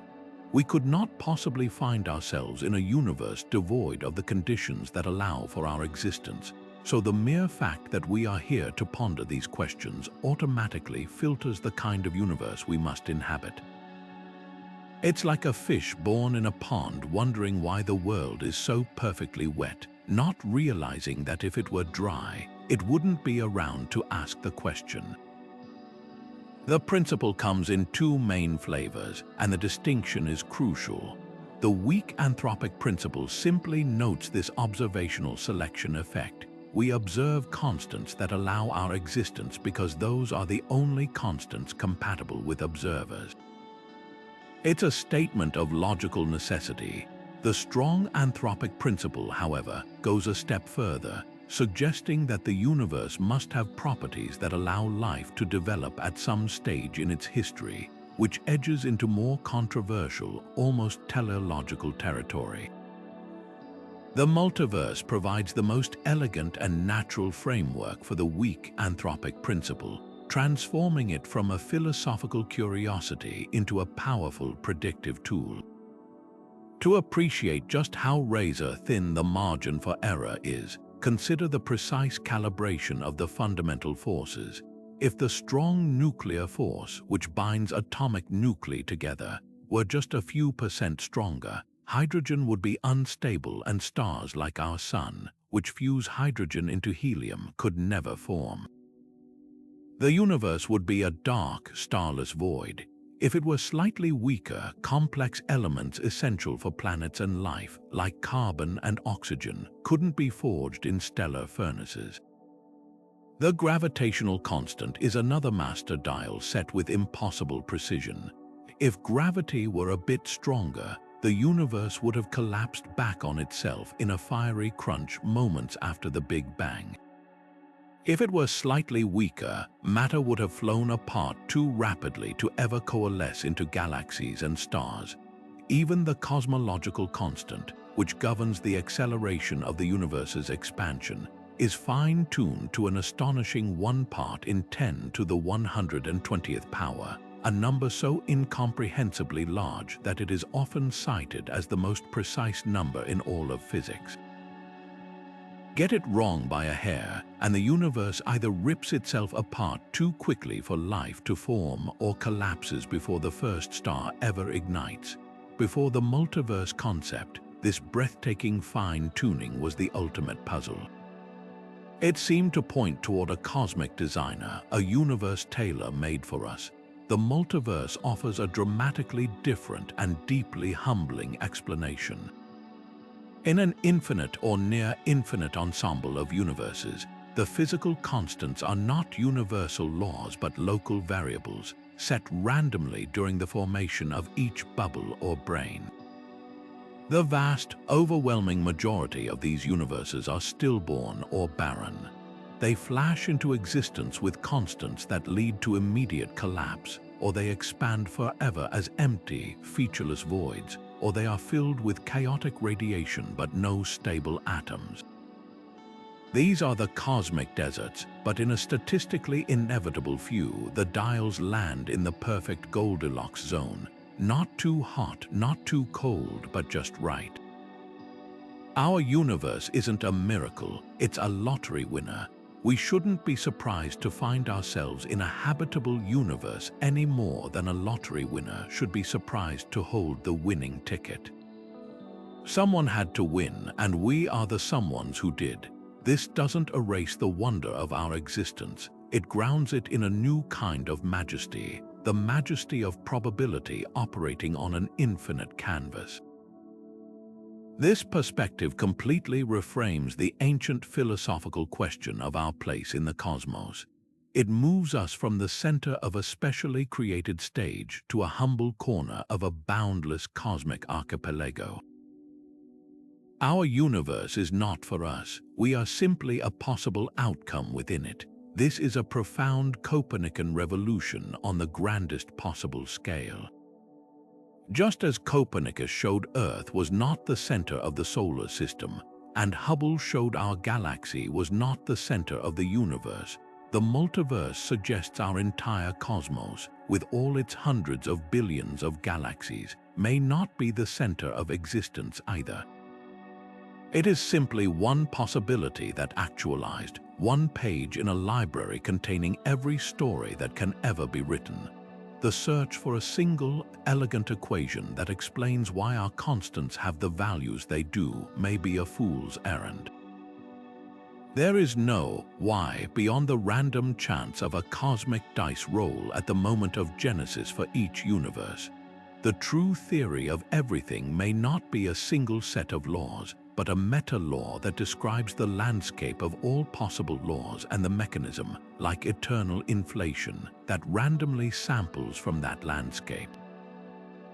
Our purpose, then, is not written into the fundamental fabric of the cosmos, but is something we create and discover for ourselves within this one, rare and precious branch of reality we are fortunate enough to call home.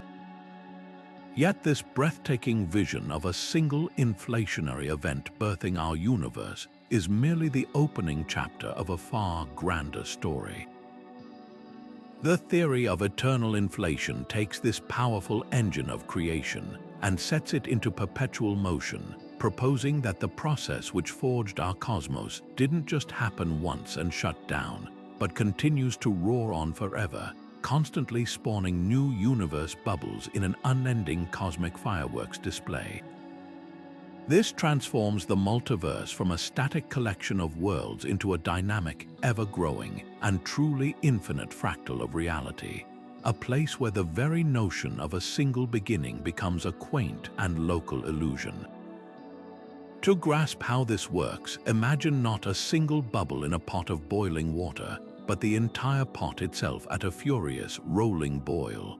The inflattened field, that strange high-energy state that drives exponential expansion, doesn't decay uniformly everywhere. Picture a vast, mountainous landscape where the elevation represents energy. Our universe formed when our local patch of this field rolled down into a valley, a low-energy state where inflation could stop and the energy could be converted into the particles of our Big Bang. But according to eternal inflation, the broader landscape remains perched on a high plateau. While our little valley settled, the space between these settled regions continues to inflate at a staggering rate, stretching so rapidly that it effectively pushes the other budding universes infinitely far away from us before they can even form. This expansion is so violently fast that it actually creates more of the inflating space than the process of bubble formation can consume.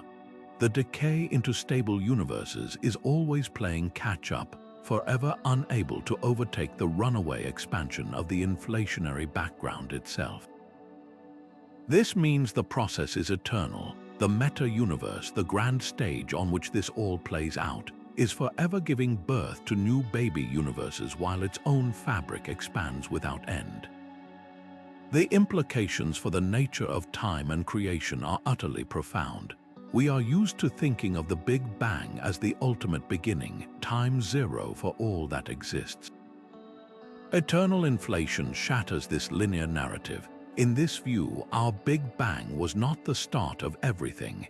It was a local event, the moment our particular bubble universe congealed out of the eternally inflating background.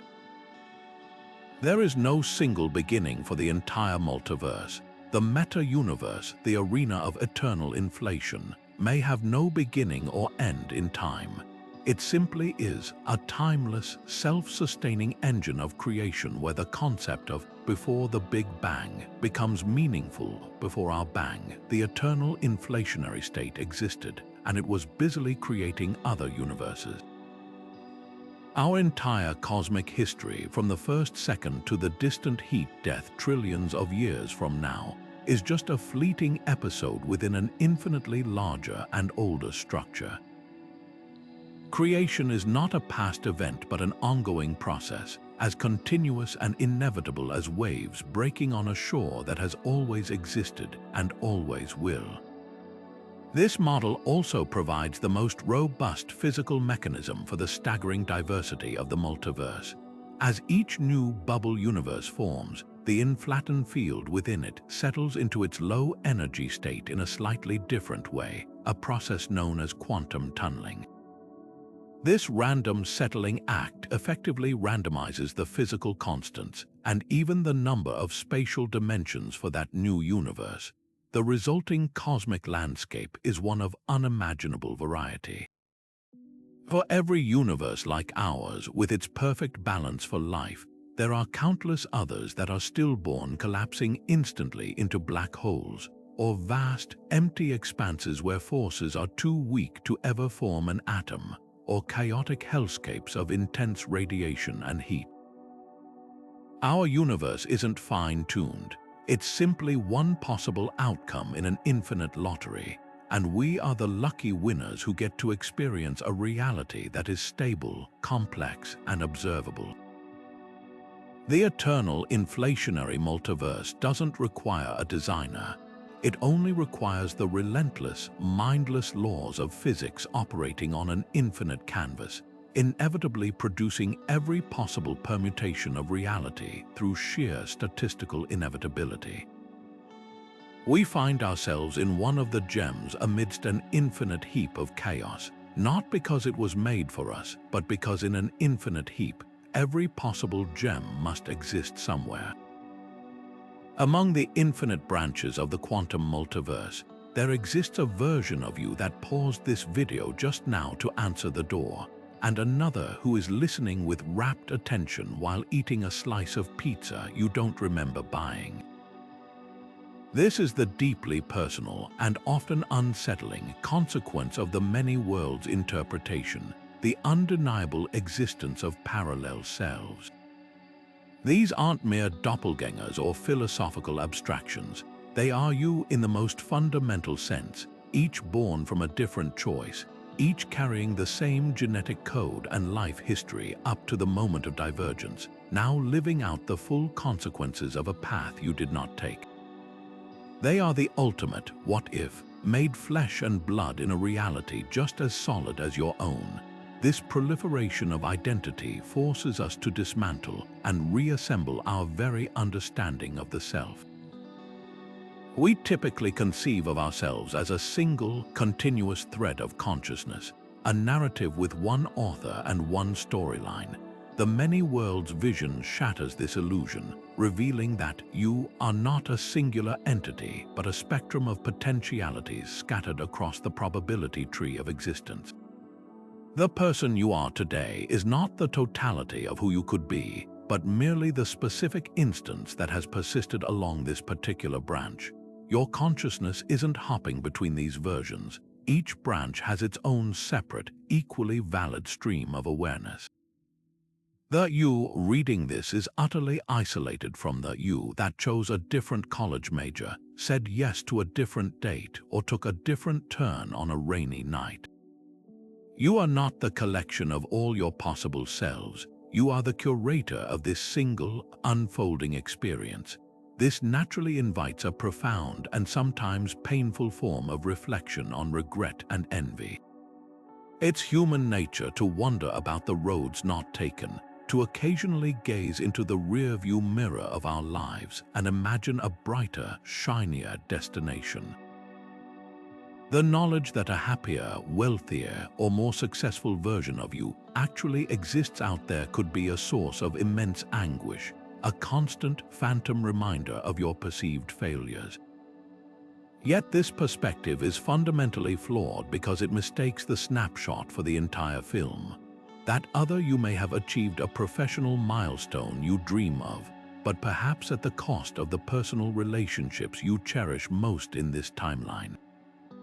They might be wealthier but lonelier, more famous but less free. The interconnectedness of life's events means that no single variable can be optimized in isolation. Every choice ripples outward, affecting countless others in a complex and unpredictable web of cause and effect. You are not comparing your entire life to their entire life. You are comparing your hardest moment to the highlight reel of their existence, a comparison that is always and forever unfair. Rather than a recipe for existential dread, this vision can be liberating. It bestows an incredible weight of importance onto even the smallest decisions. Every choice you make is not just a trivial event in a single life. It is a cosmic act of selection, a moment where you actively choose which branch of reality you will continue to inhabit and which version of yourself you will become. That seemingly insignificant decision to strike up a conversation with a stranger, to pick up a new book, or to practice a moment of kindness isn't just altering your day. It is defining the entire future history of one specific universe and the character who resides within it. Your path is unique not because it is the only one that exists, but because it is the only one you are given to experience. This transforms life from a search for one correct destiny into a continuous process of cultivation, where the goal is not to have lived the best possible life in some absolute multiversal ranking, but to have lived this one specific life with authenticity, intention, and grace, knowing that its value is not diminished by the existence of alternatives, but is instead made singular. Precious by its very uniqueness, long before equations and telescopes gave us the many worlds interpretation, human beings were already mapping the infinite possibilities of existence with the oldest tools we possess, story and metaphor. Our innate fascination with the roads not taken, with the haunting question of what if, has been a fertile ground for artists and writers for centuries, crafting narratives that prefigure the most cutting-edge theories of cosmology. One of the most poignant and philosophically rich early explorations comes from the Argentine writer Jorge Luis Borges in his 1941 short story, The Garden of Forking Paths. In it, he describes a vast, labyrinthine novel that is not a single, linear narrative, but a depiction of every possible outcome of every event, a literary universe where all potentialities coexist simultaneously. A character chooses to kill in one branch and is arrested in another. In a third, he does nothing at all. Borges, writing decades before Hugh Everett, captured the essence of the quantum multiverse not with mathematics, but with allegory, understanding intuitively that time is not a straight line but a growing, dazzling net of divergent and convergent paths. This wasn't just a plot device, it was a profound meditation on the nature of time, choice, and the infinite weight of every decision we make. This literary tradition of using parallel worlds to hold a mirror to our own choices and anxieties exploded in the 20th century with the rise of science fiction. Philip K. Dick's novels such as The Man in the High Castle use the concept of a world where the Axis powers one world war II not merely as thrilling alternate history, but as a deep and disturbing probe into the nature of authenticity, fascism, and the fragile construction of our own reality. His work asks if there is a true timeline, or if all experienced realities are equally valid in their own context. Meanwhile, on television, shows like The Twilight Zone and later Sliders brought these ideas into living rooms, using the multiverse as a stage for moral parables. An episode might transport a bitter businessman to a town where he never existed, forcing him to confront his own lack of impact on the world. or send a group of adventurers to a version of Earth where dinosaurs never went extinct. In these stories, the alternate universe is never just a backdrop. It is a crucible for the human soul, a place where a character's fundamental values are tested and revealed by the shocking contrast with another way of being. In the modern era, no entity has done more to popularize the concept of the multiverse than Marvel Studios, weaving it into the very fabric of its cinematic universe. What began as a simple mechanism for explaining different timelines within its stories has evolved into the central thematic pillar of its entire narrative arc. The Disney Plus series Loki was a masterclass in making abstract quantum theory accessible and emotionally resonant. It personified the concept of a sacred timeline, a single managed reality, and the terrifying, chaotic beauty of the multiversal war that erupts when it fractures. More than just spectacle, the show used this framework to explore Loki's own fractured identity, his capacity for both glorious purpose and profound tragedy, by forcing him to confront his countless variants.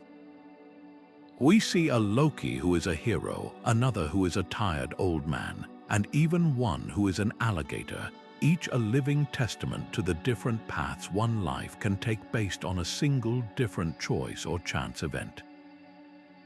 This entertainment becomes a surprisingly effective vehicle for a deeply philosophical idea that the self is not a fixed point but a spectrum of possibilities.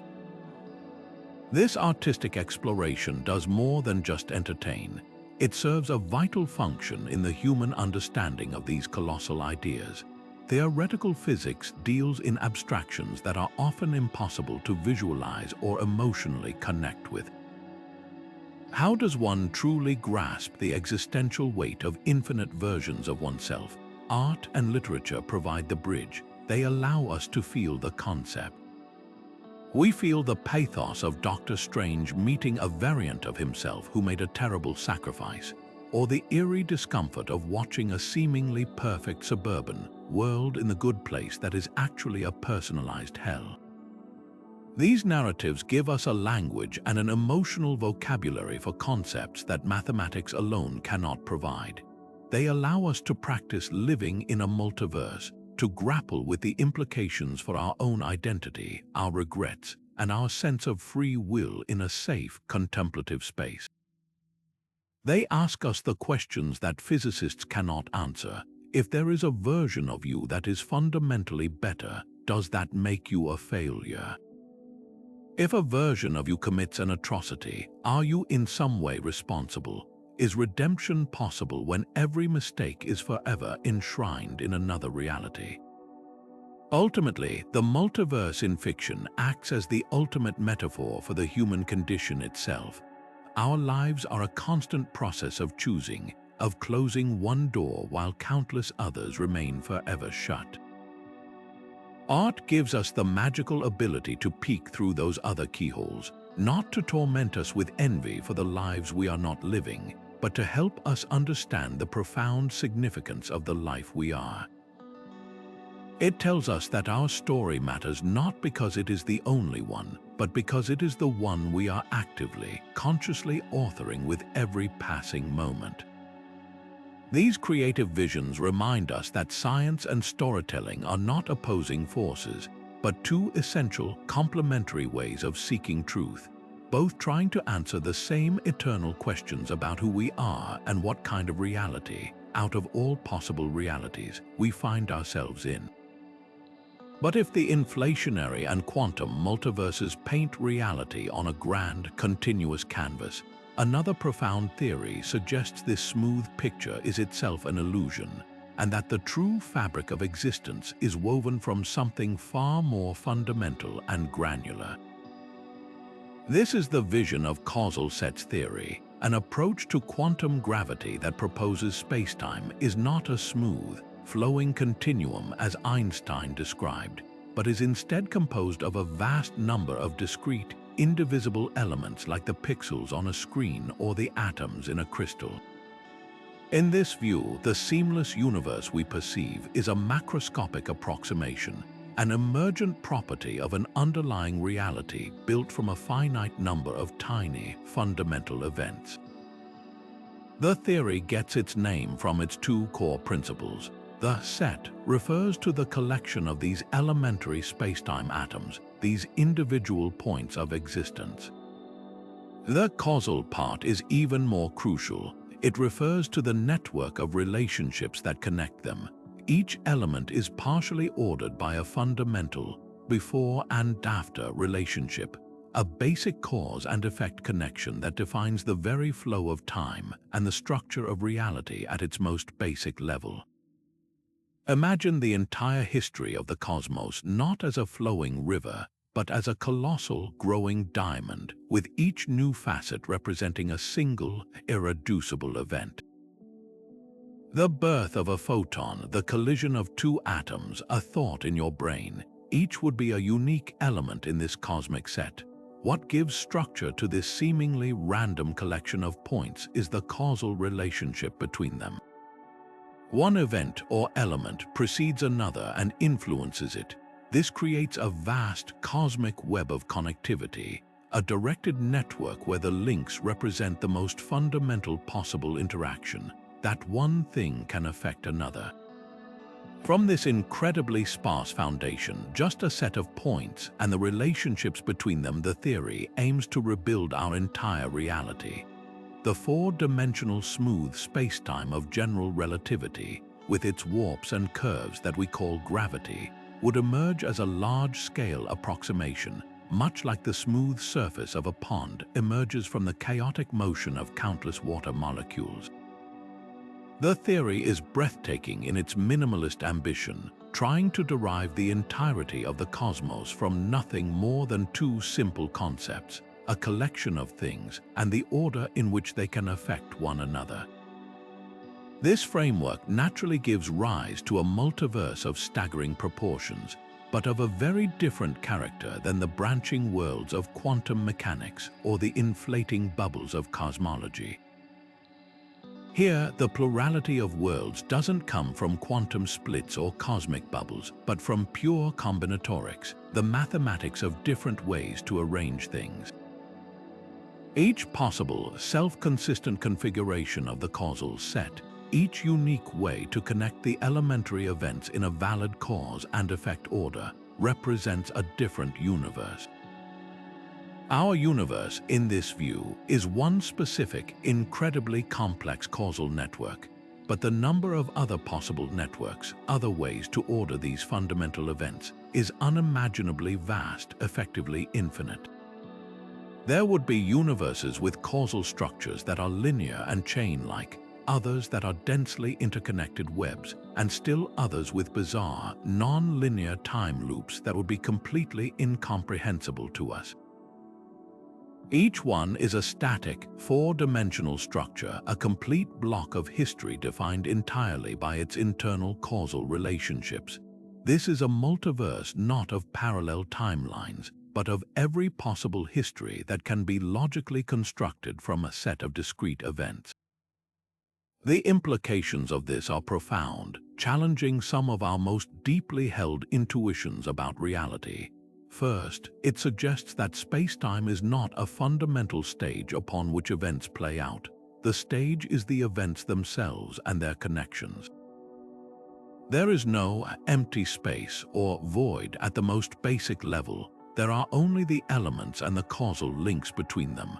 This elegantly avoids the infinities that plague other theories of quantum gravity, as everything is finite and discrete. Second, it offers a potential explanation for the arrow of time. The relentless forward direction from past to future is not an added ingredient, but may be a direct consequence of the fundamental causal order that defines the set. Time's arrow is built into the very fabric of existence at the Planck scale. Finally, this vision makes the cosmos a vast, static tapestry of all possible events in all possible orders. Our experience of a flowing now is not a universal truth, but a local perspective, a story we tell ourselves as our consciousness traces a single, continuous path through one specific thread of this immense and eternal causal network. We are not watching a movie, we are a specific, unbroken chain of cause and effect within a frozen, cosmic sculpture of all possible stories. Yet even as we grapple with the idea of a cosmos built from discrete causal events, another profoundly influential vision seeks to redefine the very concept of a beginning altogether. This is the framework of top-down cosmology, a radical perspective championed by the late Stephen Hawking in collaboration with physicist Thomas Hertog. It stands in stark opposition to the traditional scientific narrative of a single, definitive starting point for the universe, proposing instead that there is no unique initial condition, no fixed set of ingredients from which everything unfolded. In this view, the very question, what happened at the Big Bang, is fundamentally misguided because it assumes a single, objective answer exists independently of us. Top-down cosmology argues that the universe's history is not a predetermined path written in stone at the moment of creation, but is instead something that becomes concrete only in the presence of an observer making a measurement. The past, in a very real sense, is not fixed but fluid, contingent on the questions we ask in the present. To grasp this counterintuitive idea, we need to venture back into the quantum realm, but this time applied to the cosmos as a whole. In standard quantum mechanics, a particle doesn't have a definite position or state until it is observed. It exists in a fuzzy cloud of probability. Hawking and Hertog applied this same logic to the entire universe. They proposed that the cosmos itself began in a state of quantum superposition, not one specific initial configuration, but a blurry overlap of every possible starting point consistent with the laws of physics. There was no single Big Bang, but a superposition of all possible Big Bangs, each with its own potential laws, constants, and dimensionalities. In this primordial quantum fog, the concepts of before and after break down, and the very notion of a singular history evaporates. The universe was a tapestry of all possible histories woven together in a state of quantum potential. This is where the top-down part of the name becomes crucial. Traditional, bottom-up cosmology tries to start from an assumed initial state and work forward in time to predict the universe we see today. But if the initial state is fundamentally fuzzy and undefined, this approach hits a wall. Top-down cosmology reverses the process. It starts from the endpoint, the specific observations we make now in the present, and works backward to determine which possible histories could have led to this particular outcome. Our act of observation today, of measuring the cosmic microwave background or the distribution of galaxies, effectively selects one consistent history from the vast quantum soup of possibilities. It's as if the universe is a story whose opening chapters remain unwritten until the final page is read. The plot is not predetermined. It is authored retroactively by the choices and measurements made by the characters within it. This framework naturally and elegantly gives rise to a multiverse, but not one that exists out there as a pre-existing landscape of realities. Instead, the multiverse emerges as the complete set of all possible histories that are consistent with some final state. Each possible way we could have made observations, each different set of questions we could have asked about the universe, would have selected a different history from the quantum haze. This makes reality deeply observer-dependent. There is no single God's-eye view of the cosmos. What we perceive as the history of our universe, from the inflation era to the formation of galaxies, is just the particular narrative that is consistent with our current existence and our specific mode of inquiry. Other observers, or even ourselves asking different questions, would have elicited a different story from the quantum background noise.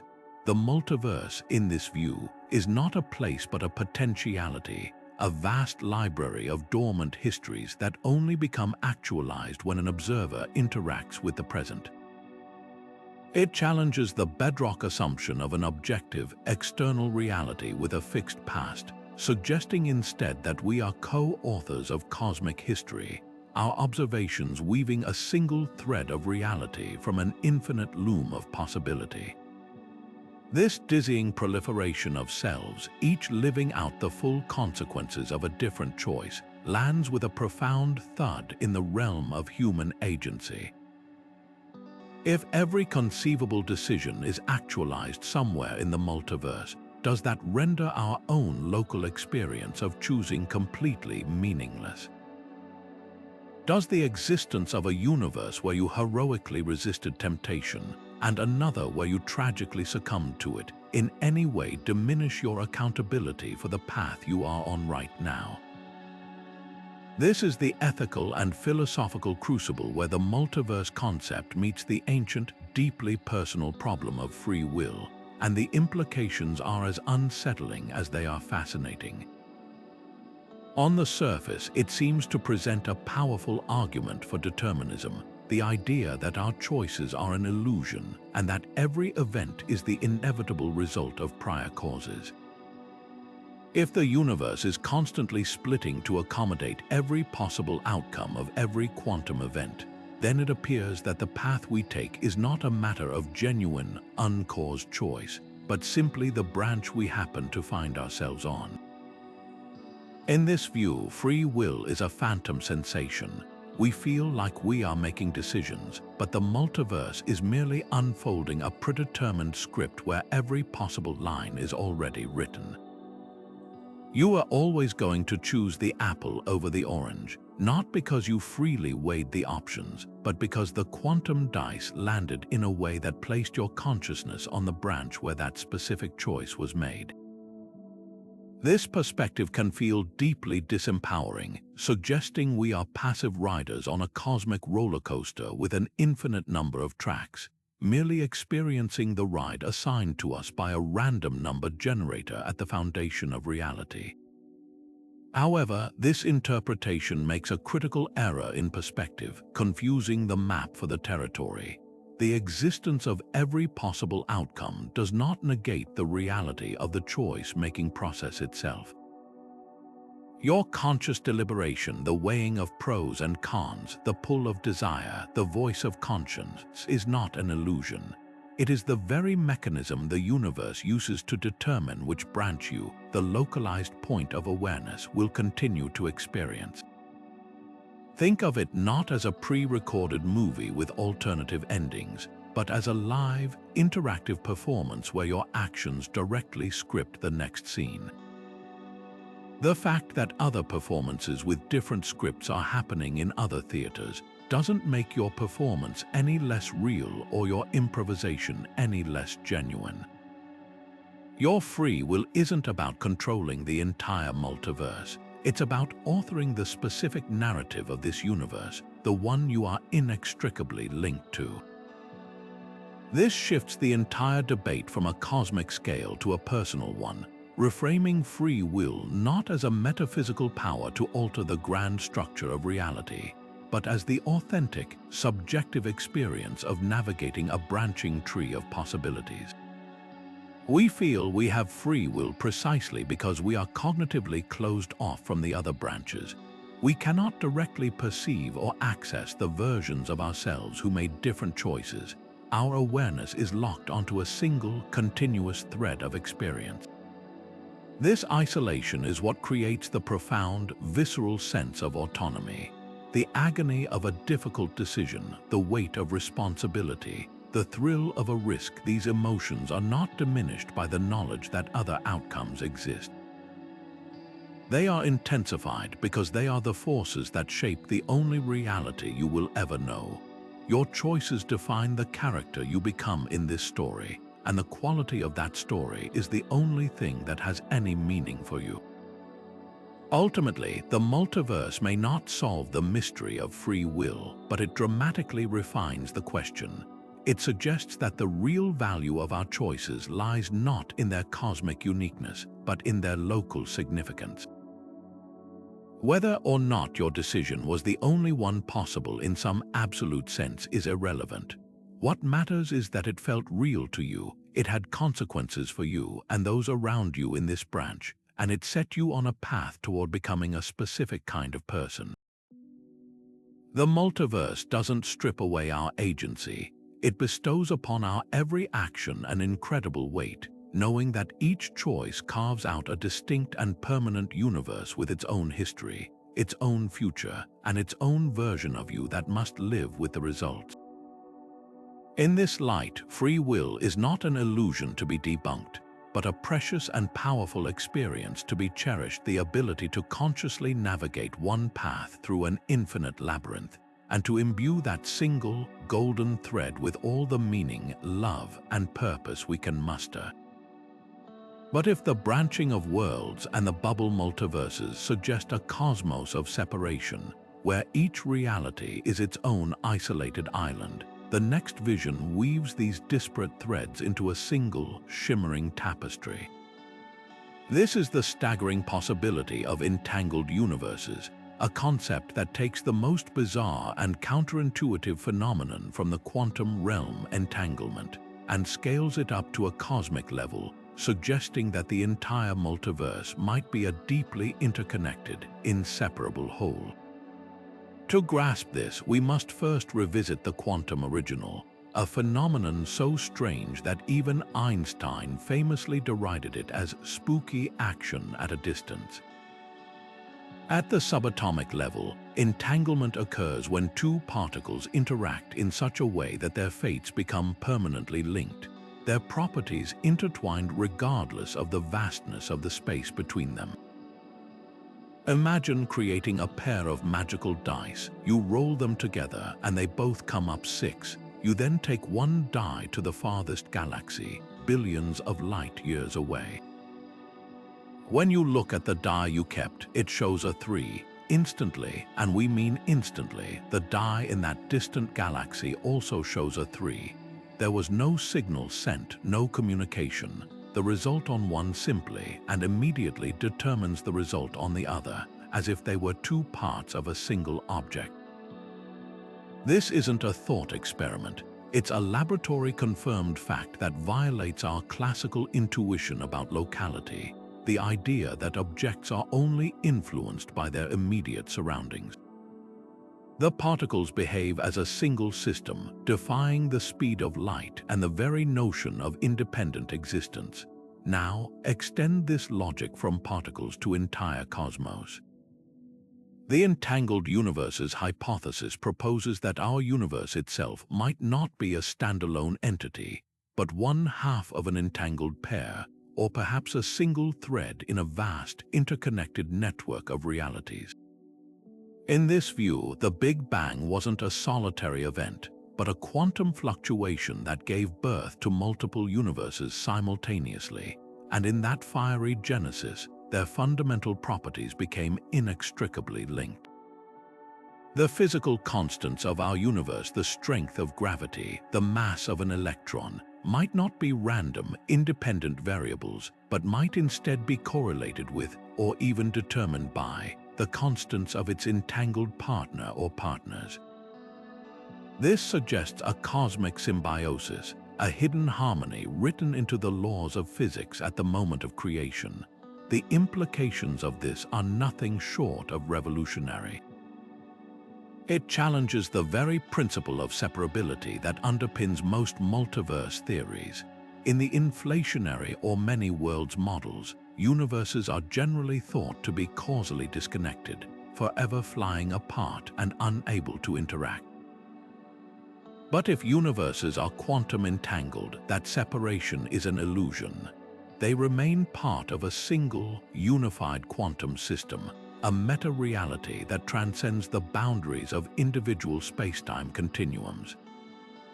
An event in one universe could, in principle, have a faint, instantaneous echo in another, not through any force or energy traveling between them, but through this spooky, non-local connection that is built into the fabric of existence itself.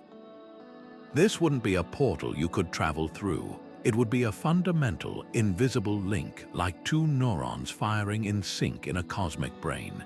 This vision offers a potential and deeply elegant solution to the puzzle of fine-tuning.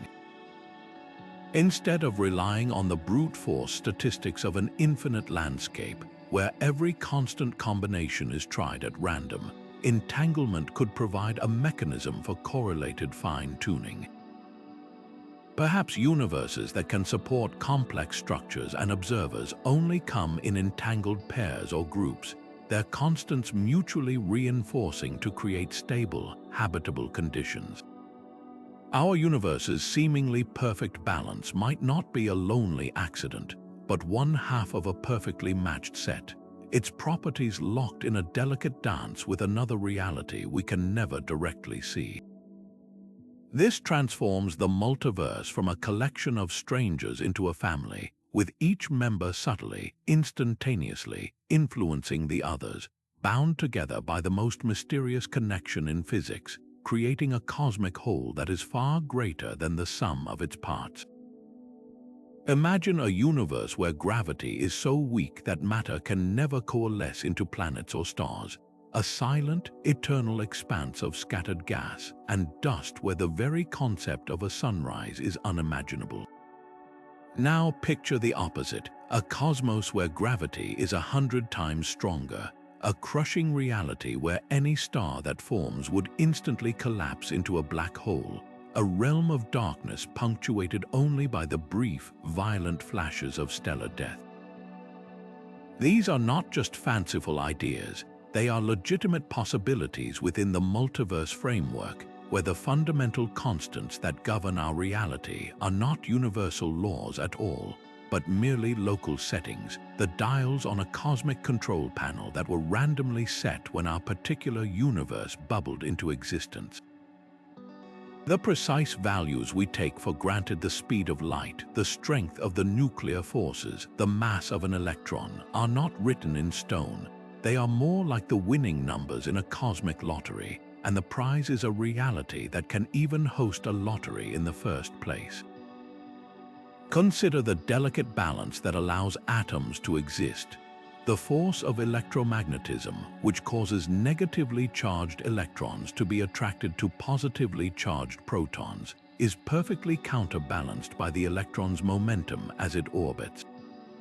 But this balance depends critically on the fine structure constant, a number that defines the strength of electromagnetic interactions.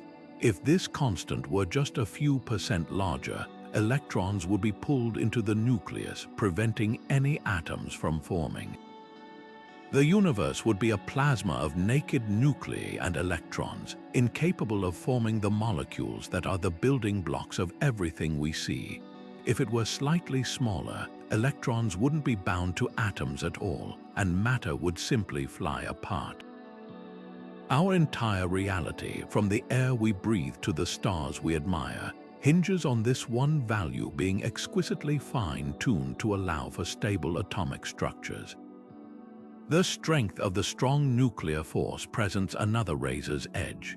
This is the glue that holds atomic nuclei together, overcoming the immense repulsive force between positively charged protons.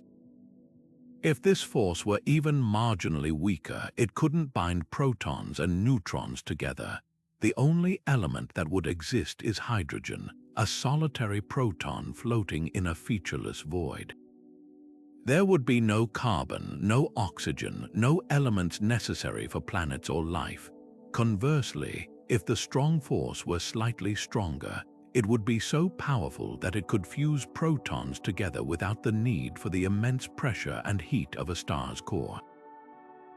All the hydrogen in the universe would have been burned into heavier elements within moments of the Big Bang. Stars, which act as the universe's factories for creating complex elements, would never have had the chance to form and shine. A universe without stars is a universe perpetually trapped in a dark, embryonic state. This breathtaking fragility extends to the very expansion rate of the cosmos. governed by the cosmological constant. This value, which drives the acceleration of the universe's expansion, is tuned to a precision that is almost impossible to convey.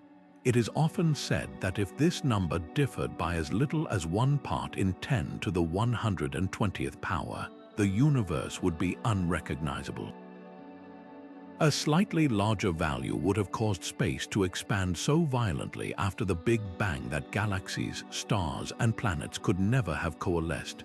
Matter would have been diluted into a thin, cold haze almost instantly.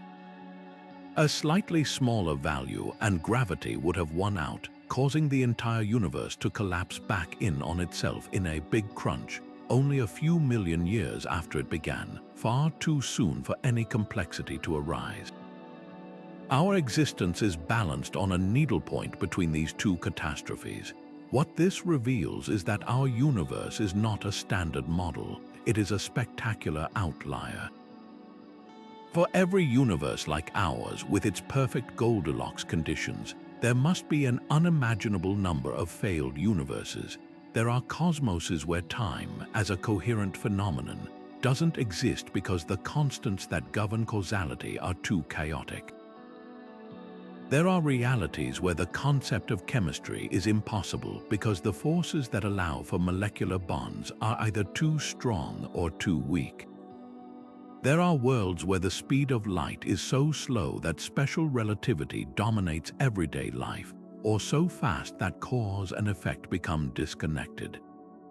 This landscape of possibilities is a cosmic desert, vast and barren, where our universe is a single, shimmering oasis of order and complexity. Our existence is not the result of a grand design, but a precious and incredibly fortunate accident, a throw of the dice that happened to land on a number that allows for galaxies, planets, and conscious minds to ponder their own unlikely origins. But if universes can be born from black holes or bubbles of inflation, and if particles can be entangled across vast distances, then what role does the one thing experiencing it all, consciousness, play in this grand cosmic drama? This brings us to one of the most profound and controversial intersections of science and philosophy, the idea that the mind is not a passive observer of a predetermined reality, but an active participant in its very creation.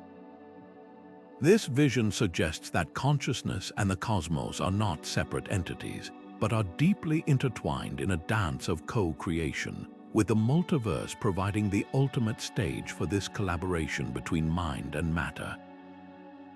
The roots of this idea dig deep into the very foundations of quantum mechanics and the infamous measurement problem. We've already seen how, in the Copenhagen interpretation, the act of observation is what causes a particle's blurry cloud of probabilities to snap into a single, definite reality. But this always left a haunting question: what exactly qualifies as an observation? Is it a machine, a cat, or does it require a conscious, sentient being to finally collapse the wave function and bring reality into focus? This line of thinking, though not the mainstream view in physics, opens a door to a radical possibility. That consciousness itself is the fundamental ingredient that gives shape to existence. In this view, the universe isn't a pre-packaged external reality that we simply discover. It is a potentiality that awaits the presence of a mind to give it form, much like a musical score requires a musician to become sound. The cosmos is the instrument and consciousness is the musician, and the music that is played is the reality we all share. The multiverse framework, particularly the many worlds interpretation, offers a fascinating twist on this idea. It removes the need for a mysterious collapse of the wave function, but in doing so, it might grant consciousness an even more spectacular role. Instead of selecting a single reality, perhaps consciousness is what navigates the multiverse. Think of reality not as a single path, but as an immense branching tree. Your stream of awareness, your conscious experience, is not creating the branches, but is instead a light moving along one specific limb of that tree. Every time a quantum event occurs, the tree branches, but your conscious light continues along only one of those new paths. From your subjective point of view, it feels like you made a choice that collapsed possibilities into a single reality. But in the many worlds view, all possibilities are realized. You are just experiencing one thread of that immense tapestry. Your consciousness is the thread itself, weaving its unique path through the infinite garden of forking paths, giving you the powerful, undeniable illusion of a single, linear timeline.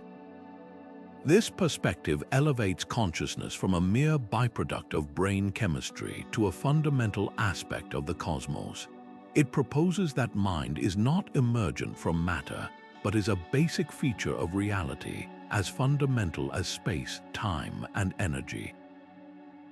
In this participatory universe, every conscious observation, every act of attention, is a creative act that defines the local reality for that observer. This doesn't mean you can simply wish for a new car and have it appear. The laws of physics and the consistent structure of the multiverse provide the boundaries of the possible.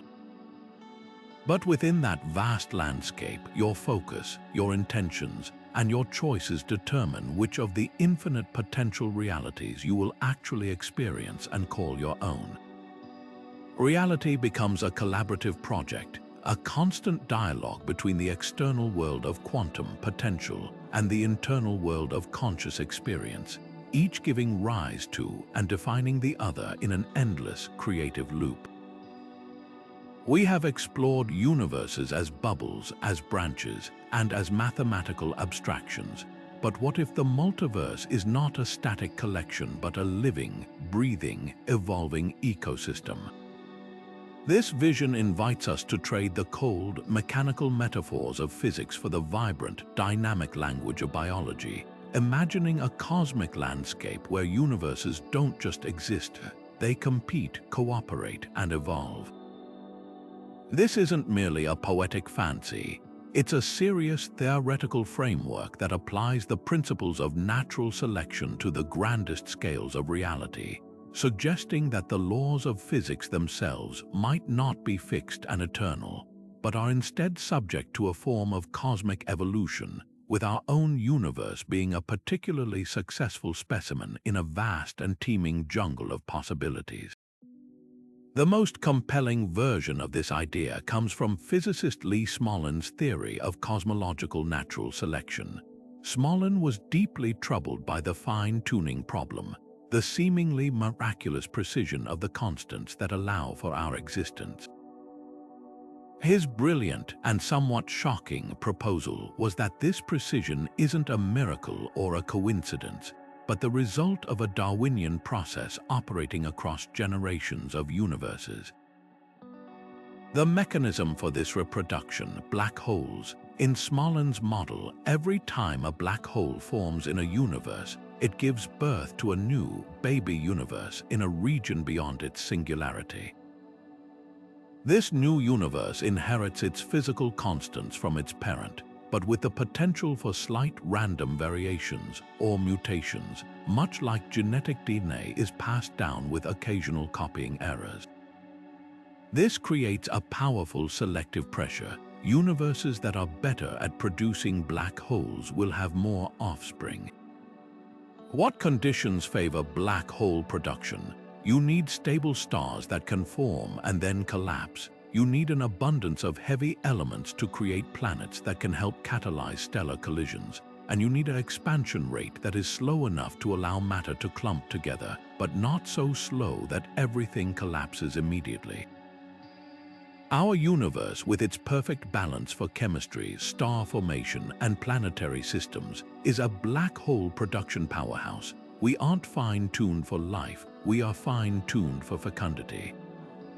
Life, in this view, is simply a fortunate byproduct of a cosmos that is exceptionally good at replicating itself.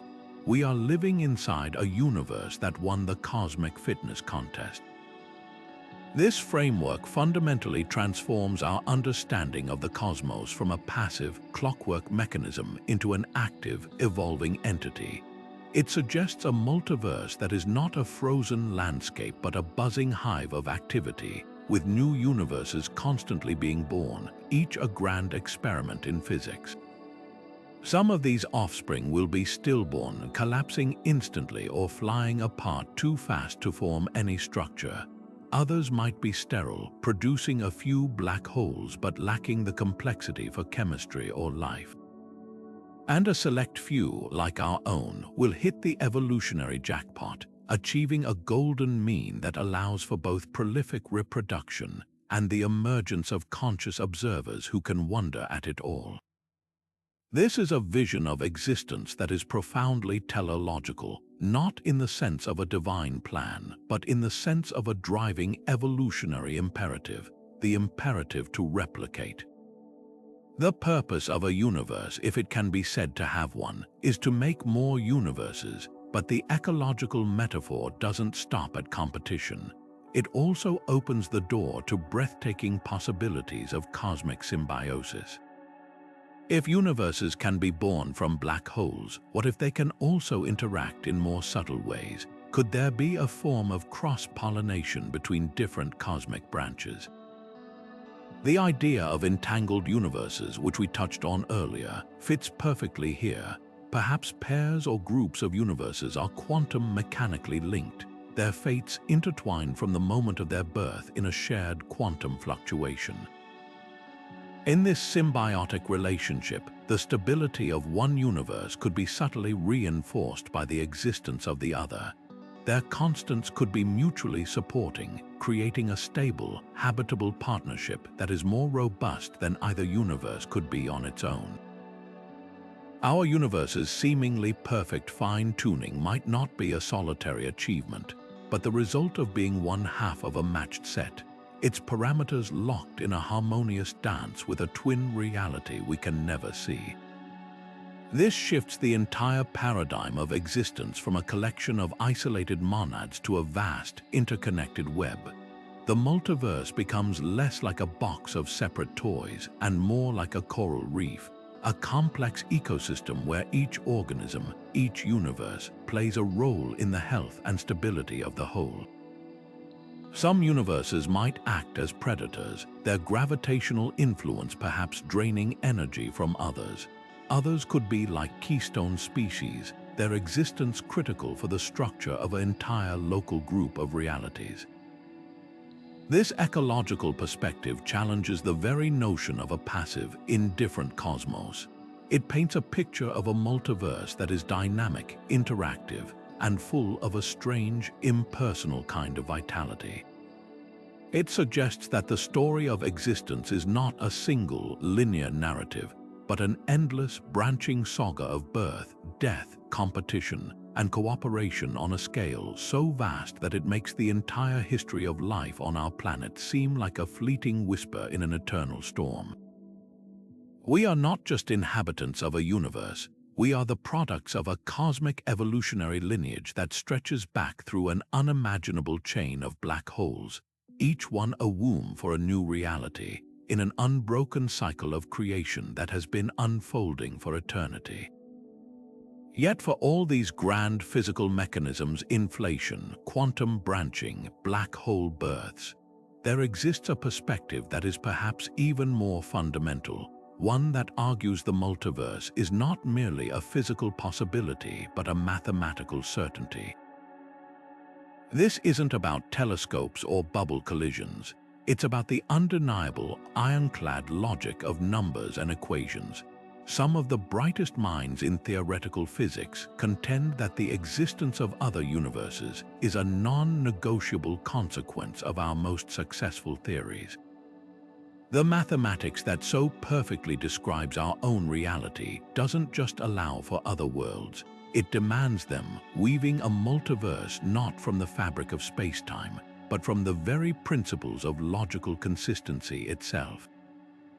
To understand this, we must first appreciate the strange power of mathematics in physics. It's one thing for a theory to make accurate predictions. It's another for its equations to be so robust and internally consistent that they essentially dictate the architecture of reality. Think of a simple quadratic equation. It often has two solutions, a positive and a negative one. We don't get to arbitrarily ignore the negative solution just because it's less convenient. Mathematically, both answers are equally valid. Now, scale this idea up to the most profound equations we have, those describing quantum mechanics and gravity. The mathematics of eternal inflation, for instance, doesn't offer a single, unique solution for the universe's behavior. Its solutions are prolific, each one representing a different possible vacuum state, a different set of physical constants and laws. The equations don't have an off switch. They describe a process that, once started, must continue eternally, generating an infinite number of bubble universes as a necessary byproduct. To claim only our universe exists would be like solving that quadratic equation and then pretending the second solution doesn't count. You're not doing math anymore, you're ignoring it. This mathematical inevitability becomes even more striking in the context of string theory and its landscape of possible universes. The theory's equations don't produce a single, unique outcome. Instead, they yield a colossal number of stable solutions, often estimated at 10 to the 500th power. Each solution corresponds to a specific way the extra dimensions are curled up, which in turn defines a complete and self-consistent set of physical laws for a universe. For a mathematician, this isn't a bug in the theory, it's a feature. The theory is simply revealing the full spectrum of what is logically possible. To insist that only one of these mathematically valid configurations is physically real ours would be a form of extraordinary special pleading. It would require appending a mysterious ad hoc rule to the equations, something like, and then all other solutions are discarded. The most parsimonious, elegant conclusion is that all mathematically consistent universes actually exist. The math isn't describing a single reality, it's cataloging the multiverse. This perspective pushes the very definition of science into uncharted territory. Traditionally, science deals with the observable, the testable, the falsifiable. How can we claim something is scientific if it exists forever beyond our empirical grasp? Proponents of this view argue we must follow the math wherever it leads, even if it leads beyond the horizon of observation. They draw a parallel to the discovery of black holes. Einstein's theory of general relativity predicted their existence decades before we had any technology capable of detecting them. Initially, the idea of a point of infinite density from which not even light could escape was considered by many to be a mathematical curiosity, a phantom in the equations rather than a real object. Yet the mathematics was so compelling, so airtight, that scientists trusted it. Today, we have direct images of black holes. In the same way, the mathematical case for a multiverse is built from the same rigorous theoretical foundations as our most well-tested physics. We may never be able to visit another universe, but if our trust in mathematics as a guide to reality is justified, and the entire history of physics suggests it is, then we must take its predictions seriously, even when they describe realms we cannot directly see. The multiverse, in this light, is not a speculative guess. It is the most straightforward interpretation of the equations that have already explained so much about our own world. This dizzying proliferation of selves, each living out the full consequences of a different choice, forces us to dismantle and reassemble our very understanding of who and what we are. We typically conceive of our identity as a single, continuous thread of consciousness, a stable, unchanging I that has persisted from childhood to the present, the sole author and protagonist of a singular life story. The multiverse vision shatters this comforting illusion, revealing that you are not a singular entity, but a spectrum of potentialities scattered across the infinite branches of existence. The person you are today is not the totality of who you could be. but merely the specific instance that has persisted along this particular thread of reality. Your consciousness isn't a spotlight hopping between these versions. Each branch hosts its own separate, equally valid stream of awareness, each one convinced it is the one and only true self. The you listening now is utterly isolated from the you that chose a different college major, said yes to a different date, or took a different turn on a rainy night decades ago. You are not the collection of all your possible selves. You are the curator of this single, unfolding experience, forever closed off from the lived realities of your other iterations. This radical decentralization of the self strikes at the heart of ancient philosophical and spiritual concepts of identity, particularly the idea of a singular, immutable soul. If a soul is meant to be the unique, eternal essence of a person, what happens to it in a multiverse where that person is endlessly replicated? Does each branch get its own duplicate soul, or is the soul itself somehow smeared across the probability tree? The multiverse framework suggests a more fluid and less mystical definition. Your identity may not be a static, pre-packaged essence, but an emergent property of a specific history, the sum total of every event, every choice, and every quantum accident that has occurred along your unique world line. In this view, you are a narrative, a story being written one moment at a time. The version of you that became a celebrated artist and the version that became a reclusive farmer do not share the same soul because they ceased to share the same story the moment their paths diverged. They became two distinct individuals who simply started from a common point of origin. This naturally invites a profound and sometimes painful form of reflection on regret and envy. It's human nature to wonder about the roads not taken, to occasionally gaze into the rear-view mirror of our lives and imagine a brighter, shinier destination. The knowledge that a happier, wealthier, or more successful version of you actually exists out there could be a source of immense anguish, a constant, phantom reminder of your perceived failures. Yet this perspective is fundamentally flawed because it mistakes a snapshot for the entire film. That other you may have achieved a professional milestone you dream of, but perhaps at the cost of the personal relationships you cherish most in this timeline. They might be wealthier but lonelier, more famous but less free, more artistically fulfilled but financially insecure. The interconnected web of cause and effect means that no single variable can be optimized in isolation. Every choice ripples outward, affecting countless others in a complex and unpredictable dance. You are not comparing your entire life to their entire life. You are comparing your hardest moment to the carefully curated highlight reel of their existence, a comparison that is always and forever unfair. Rather than a recipe for existential dread, this vision can be the ultimate source of liberation. It bestows an incredible weight of importance onto even the smallest decisions. Every choice you make is not just a trivial event in a single life. It is a cosmic act of selection, a moment where you actively choose which branch of reality you will continue to inhabit and which version of yourself you will become.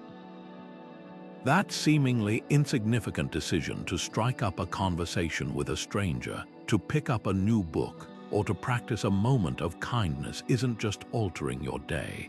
It is defining the entire future history of one specific universe and the character who resides within it. Your path is unique not because it is the only one that exists, but because it is the only one you are given to experience and shape. This transforms life from a desperate search for one correct destiny into a continuous, mindful process of cultivation, where the goal is not to have lived the best possible life in some absolute multiversal ranking, but to have lived this one specific life with authenticity, intention, and grace, knowing that its value is not diminished by the existence of alternatives, but is instead singular and precious by its very uniqueness. You are not a failed copy of some ideal self in a better reality. You are the successful author of the only story you will ever get to tell. But if the sheer number of branching possibilities is infinite, why does our world feel so solid, stable, and singular? Why don't we constantly witness chairs fading in and out of existence, or find ourselves suddenly in a reality where gravity works sideways? The answer to this profound puzzle may lie not in the laws that create the branches, but in a process that determines which branches we, as complex observers, can actually perceive. This brings us to a fascinating and deeply elegant idea known as quantum Darwinism. A theory that proposes a form of natural selection operates not on biological organisms, but on quantum states themselves, explaining how a single, seemingly objective reality emerges from the underlying quantum soup. To understand this, we need to revisit the core weirdness of the quantum world, superposition. An electron can be in multiple places at once. A particle can spin in two directions simultaneously. This isn't just theoretical, it's been confirmed in countless experiments, but when we look at the macroscopic world, the world of trees, cars, and people, this blurriness vanishes. Objects have definite positions, definite states. The traditional explanation, the Copenhagen interpretation, simply postulates that the act of observation magically collapses this wave of possibilities into one concrete outcome. But it never satisfactorily explained how this happens or what truly qualifies as an observation. Quantum Darwinism offers a far more robust and less magical mechanism. It argues that the transition from quantum weirdness to classical certainty isn't about a mysterious collapse, but about a process of information being copied and broadcast into the environment. Imagine a single, isolated quantum system, like a lone atom in a perfect vacuum. It can happily exist in a superposition, but the moment this atom interacts with its environment, perhaps a single photon of light bounces off it. That interaction leaves a tiny imprint. The photon now carries a little piece of information about the atom's state, but one photon isn't enough to define a fact. Now, imagine that atom is part of a table in a sunlit room. Trillions upon trillions of photons are constantly scattering off it, along with air molecules and other particles. Each and every one of these interactions serves as a miniature measurement, and each one copies that information about the table's location and state into the environment. This process is called decoherence, and it's incredibly effective at destroying delicate quantum superpositions. The table can't be in two places at once because the environment has relentlessly recorded its position in countless different ways. This is where the Darwinian part comes in. Not all quantum states are created equal when it comes to surviving this constant bombardment from the environment. Some states are fragile, they are easily disrupted, and their information is quickly scrambled and lost. Other states are robust, they can withstand these interactions, and crucially, they leave multiple, redundant copies of their information in the environment. These robust states are the ones that are selected for. They are the fittest in a sense because they can proliferate their information. This is why we perceive a world of definite objects with specific properties. The position of your coffee cup is a classical fact not because some conscious being looked at it and collapsed its wave function, but because its location has been redundantly imprinted on the light rays reflecting from it, the air molecules bouncing off it, and the table supporting it. This information is so widely available that any observer, you, your friend, or a security camera, can easily access it and all agree on what they see. The quantum states that win this competition for environmental replication are the ones that become our shared, objective reality. This framework beautifully reframes the nature of reality itself.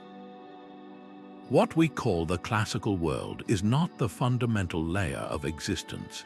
Instead, it is an emergent property, a consensus reality that arises from the relentless propagation of information. It's a kind of cosmic gossip where the most stable and reproducible stories about the world are the ones that get passed around until everyone believes them to be true. This also provides a stunning answer to the question of why we only perceive one branch of the multiverse. In the many worlds picture, every quantum possibility does indeed happen. But we, as complex observers made of countless particles, are inextricably tied to our environment. We become correlated with the specific branch that has the most stable, widely copied information. We don't witness the other branches not because they aren't real, but because we are decohered from them. We have no access to their environmental records. Our conscious experience is locked onto the one thread of history where the information is consistent, redundant, and stable enough to support a coherent narrative. Quantum Darwinism doesn't reduce the multiverse. It explains our place within it, revealing that our perception of a single, definite world is the result of a continuous, unconscious process of natural selection, where only the fittest information survives to tell its tale. While physicists use mathematics and telescopes to map the cosmos, humanity's spiritual traditions have, for millennia, navigated these vast waters using the stars of faith, myth, and revelation. The concept of a multiverse is not a novel invention of 20th century science. It is a perennial intuition, a deep-seated part of our collective psyche that has found expression in nearly every religious and spiritual system across the globe. These ancient visions of plural existence often serve not just as cosmologies, but as profound moral and metaphysical landscapes, mapping the journey of the soul as much as the structure of reality itself. They reveal a universal human yearning to understand our place within a totality far grander than our immediate perception allows. In the vast and intricate tapestry of Eastern traditions, this plurality is particularly vivid. Buddhist cosmology presents a breathtakingly complex and populated multiverse, describing a reality comprised of countless world systems, each with its own heavens, hells, and earthly realms, all cycling through periods of formation, abiding, destruction, and emptiness. These are not merely physical locations but states of being, intimately connected to the karma of the beings within them. A single moment of hatred can plant a seed leading to a rebirth in a scorching hell realm, while an act of profound compassion might lead to a birth in a blissful heavenly abode. Yet, even these exalted states are temporary. The entire system is in a constant, flowing state of dependent origination, where nothing is permanent and all things are interconnected. Similarly, Hindu scriptures speak of innumerable Brahmandas or cosmic eggs, each a universe complete with its own creator god, physical laws, and timeline, all floating like bubbles in the infinite ocean of Brahman, the ultimate, unchanging reality that transcends and encompasses them all. Here, the multiverse is a divine play, a Leela, where the one ultimate consciousness experiences itself through an infinite plurality of forms and stories. Western Abrahamic faiths often present a more dualistic or layered structure, but one that still profoundly breaks the illusion of a single material plane. Christianity, Islam, and Judaism all articulate a clear separation between the earthly realm and the heavenly one, a dimension where the divine resides in its full glory. But beyond this, there are often further subdivisions, various levels of heaven, circles of hell, and intermediary states like purgatory or the barzakh. These are not abstract ideas but are treated as very real destinations, other dimensions of existence where souls are assigned based on their earthly deeds and faith. While not an infinite plurality in the scientific sense, this architecture of the afterlife firmly establishes that our current reality is just one part of a much larger, spiritually charged cosmos. Furthermore, mystical strands within these traditions, such as Kabbalah in Judaism or Sufism in Islam, explore even more elaborate metaphysical geographies. The Kabbalistic tree of life, with its 10 Sephiroth, is a map of both the soul and the cosmos, detailing the emanations through which the infinite God manifests creation, effectively describing a multidimensional universe of staggering complexity that exists concurrently with our own. Indigenous and shamanic worldviews from every continent complete this global picture, grounding the multiverse not in distant galaxies but in the very landscape around us. A common thread through these traditions is the concept of the spirit world or the dream time, an unseen reality that interpenetrates our own, accessible through ritual, trance, or visionary states. For a shaman, journeying to the lower world to retrieve healing or to the upper world to gain wisdom is as real as traveling to a neighboring village. This is not a metaphor but a direct experience of a layered existence, where ancestors, nature spirits, and powerful archetypal forces reside just behind the veil of ordinary perception. The Australian Aboriginal concept of the dreaming is a foundational example, describing a timeless dimension that both preceded the physical world and continues to exist alongside it, a realm of ancestral beings and creative power that is the source of all life and natural law. In these cosmologies, the multiverse is intimate and accessible, a living, breathing presence that demands respect and relationship, reminding us that reality is woven from both seen and unseen threads. This exploration reveals a stunning convergence of intuition across cultures and epochs. While the methods differ, the scientist employs equations and detectors, the mystic employs prayer and meditation. Both are ultimately seeking to answer the same fundamental questions about the nature of existence and our place within it. The spiritual multiverse is often presented as a realm of meaning and moral consequence, a framework designed to guide human behavior and explain the soul's journey. The scientific multiverse emerges from mathematical consistency and empirical observation, a framework designed to explain the physical cosmos. Yet, both point toward the same humbling conclusion, that the reality we experience with our 5 senses is a tiny fragment of a much greater and likely infinite whole. This is not to conflate the two or diminish the rigor of science, but to acknowledge that the human imagination, in its many forms, has always reached for a reality larger than itself. These ancient visions show us that the multiverse is more than a scientific hypothesis.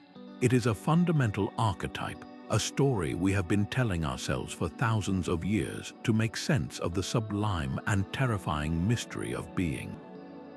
How do you test a theory about something that, by its very definition, might exist forever beyond our view?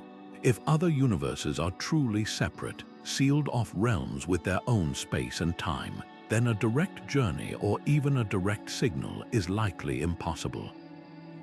This is the enormous challenge facing cosmologists, but it hasn't stopped them from devising brilliantly indirect ways to search for evidence, turning the multiverse from a purely philosophical idea into a series of tough, but potentially answerable empirical questions.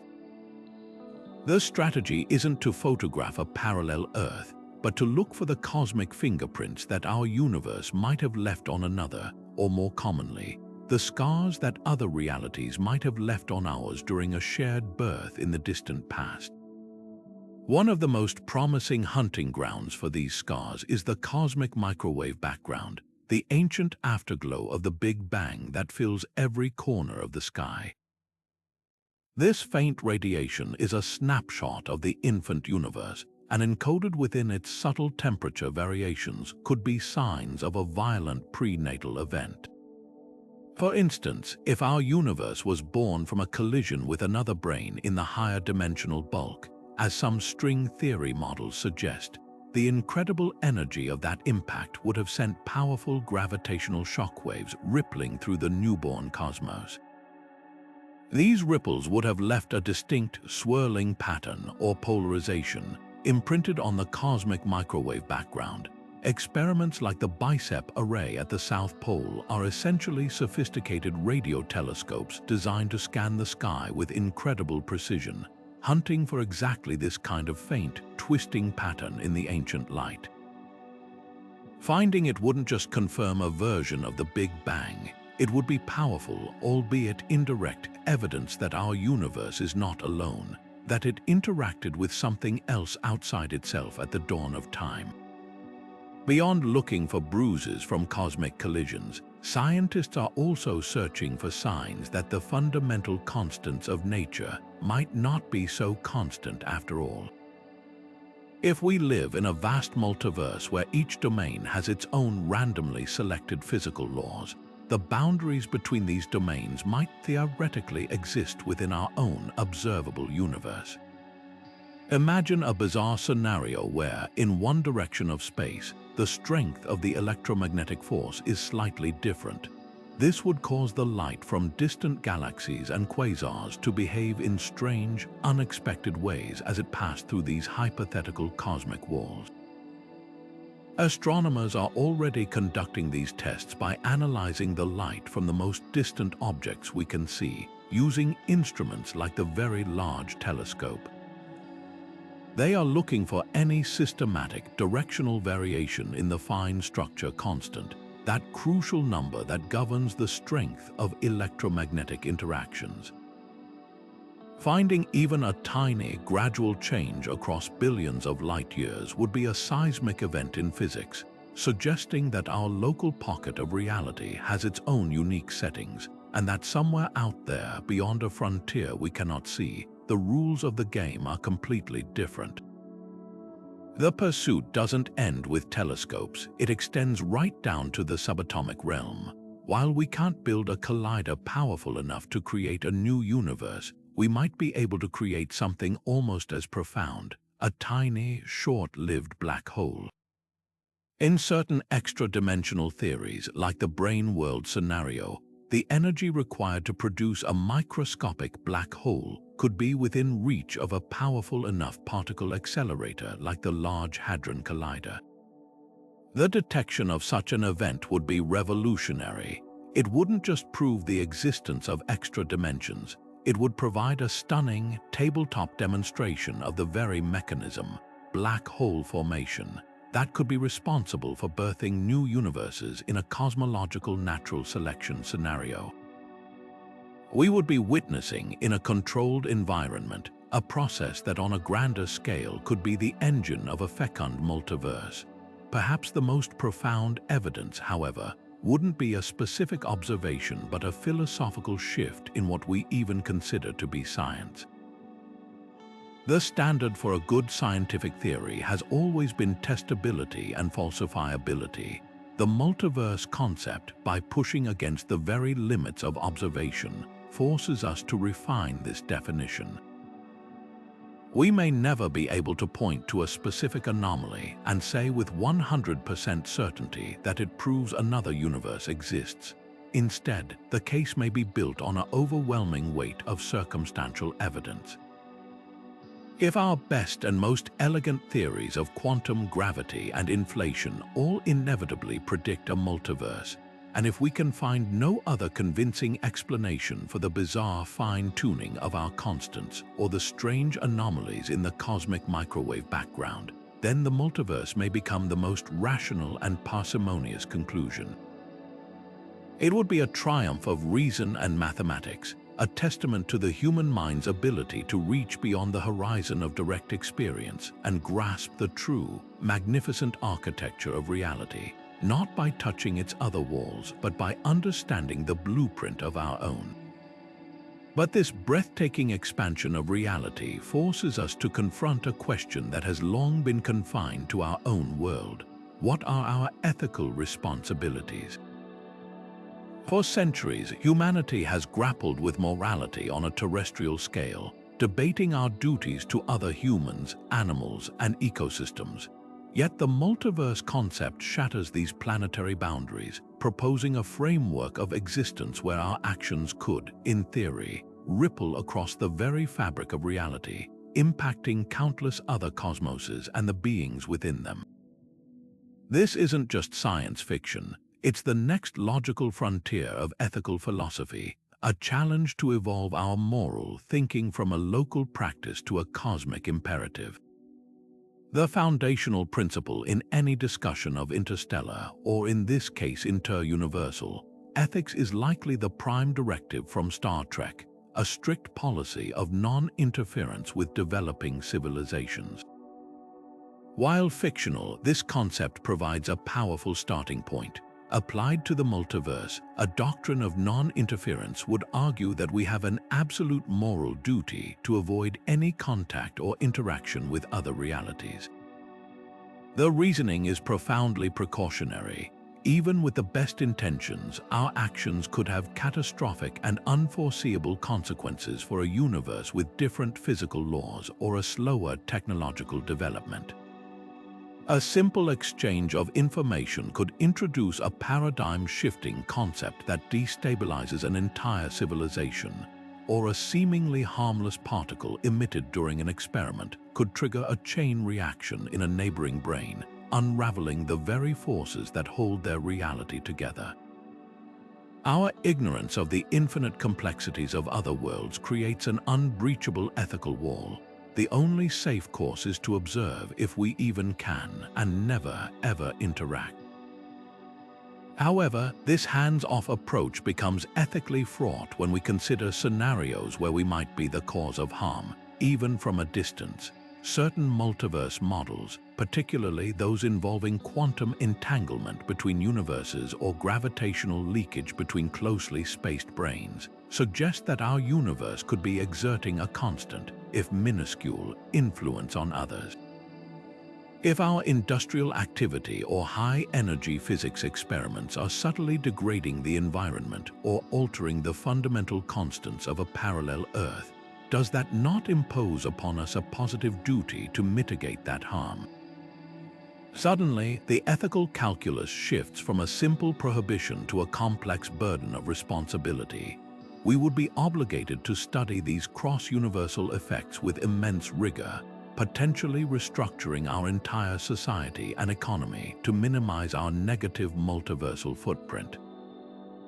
This transforms environmentalism from a planetary concern into a cosmic one, where polluting a river or burning fossil fuels isn't just damaging our world, but could be silently poisoning a reality we will never see. This leads to the most radical ethical position, a multiversal imperative to provide aid. If we were to discover a universe on the brink of heat death far sooner than our own, or a civilization facing an unstoppable existential threat like a galactic gamma-ray burst, would we have a moral obligation to intervene? The ability to transfer energy or information across the dimensional divide, perhaps to reignite their dying stars or warn them of the impending danger, would present an agonizing choice. To stand by and do nothing while an entire universe of conscious beings winks out of existence could be seen as the greatest moral failure imaginable. Yet intervention is riddled with peril. Our help could foster a crippling dependency, disrupt their natural cultural and technological evolution, or accidentally introduce a far greater threat. This ethical dilemma has no easy answer, but it forces us to consider a morality based not on proximity or similarity, but on the sheer fact of existence itself. It asks us to see every conscious being in every reality as part of a single, interconnected community deserving of moral consideration, a truly universal declaration of rights and responsibilities that spans the entirety of the multiverse. We have journeyed through an astonishing landscape of ideas, from the intimate branching of quantum worlds to the cosmic grandeur of infinite inflationary bubbles, from the holographic encoding of reality on a distant surface to the possibility that we are living inside a mathematical structure or a sophisticated simulation. Each of these 35 visions peels back another layer of what we call reality, revealing a cosmos of such profound complexity and wonder that it challenges the very foundations of our understanding. This is no longer just a question for physicists. It is a deeply philosophical and personal inquiry that forces us to reconsider our place in existence. Are we solitary beings on a lone planet, or are we one thread in an infinite tapestry of consciousness, woven across dimensions and time itself? The multiverse concept dissolves the line between the possible and the actual, suggesting that every story that can be told is being lived somewhere, that every choice not made is a reality unfolding in a world just beyond our perception. This journey does more than just expand our cosmic map. It fundamentally reshapes our sense of identity and purpose. In a single, solitary universe, our lives can feel like a fleeting spark in an immense void, a brief flicker against an eternity of darkness. But within the context of a multiverse, that spark is not alone. It is part of a vast and eternal constellation of existence. Your joys, your sorrows, your struggles, and your triumphs are not isolated events. They are variations on a theme played out across an infinite spectrum of realities, each one valid, each one real, each one contributing to the indescribable richness of the whole. This perspective doesn't diminish the significance of your life, it elevates it to a cosmic scale. The love you feel, the art you create, the connections you forge, these are not small things. They are the very elements that define one unique and precious verse in the grand multiversal poem. Your narrative matters precisely because it is yours, and in its telling, it adds a voice to a chorus that spans all of creation. As we stand at this frontier of understanding, we should take to heart the words of the great astronomer Carl Sagan, who reminded us that somewhere, something incredible is waiting to be known. The multiverse is that incredible something. It is the ultimate invitation to embrace uncertainty and wonder, to replace dogmatic certainty with humble curiosity. We may never have definitive proof of another reality, but the pursuit of the question itself is a noble and exhilarating endeavor.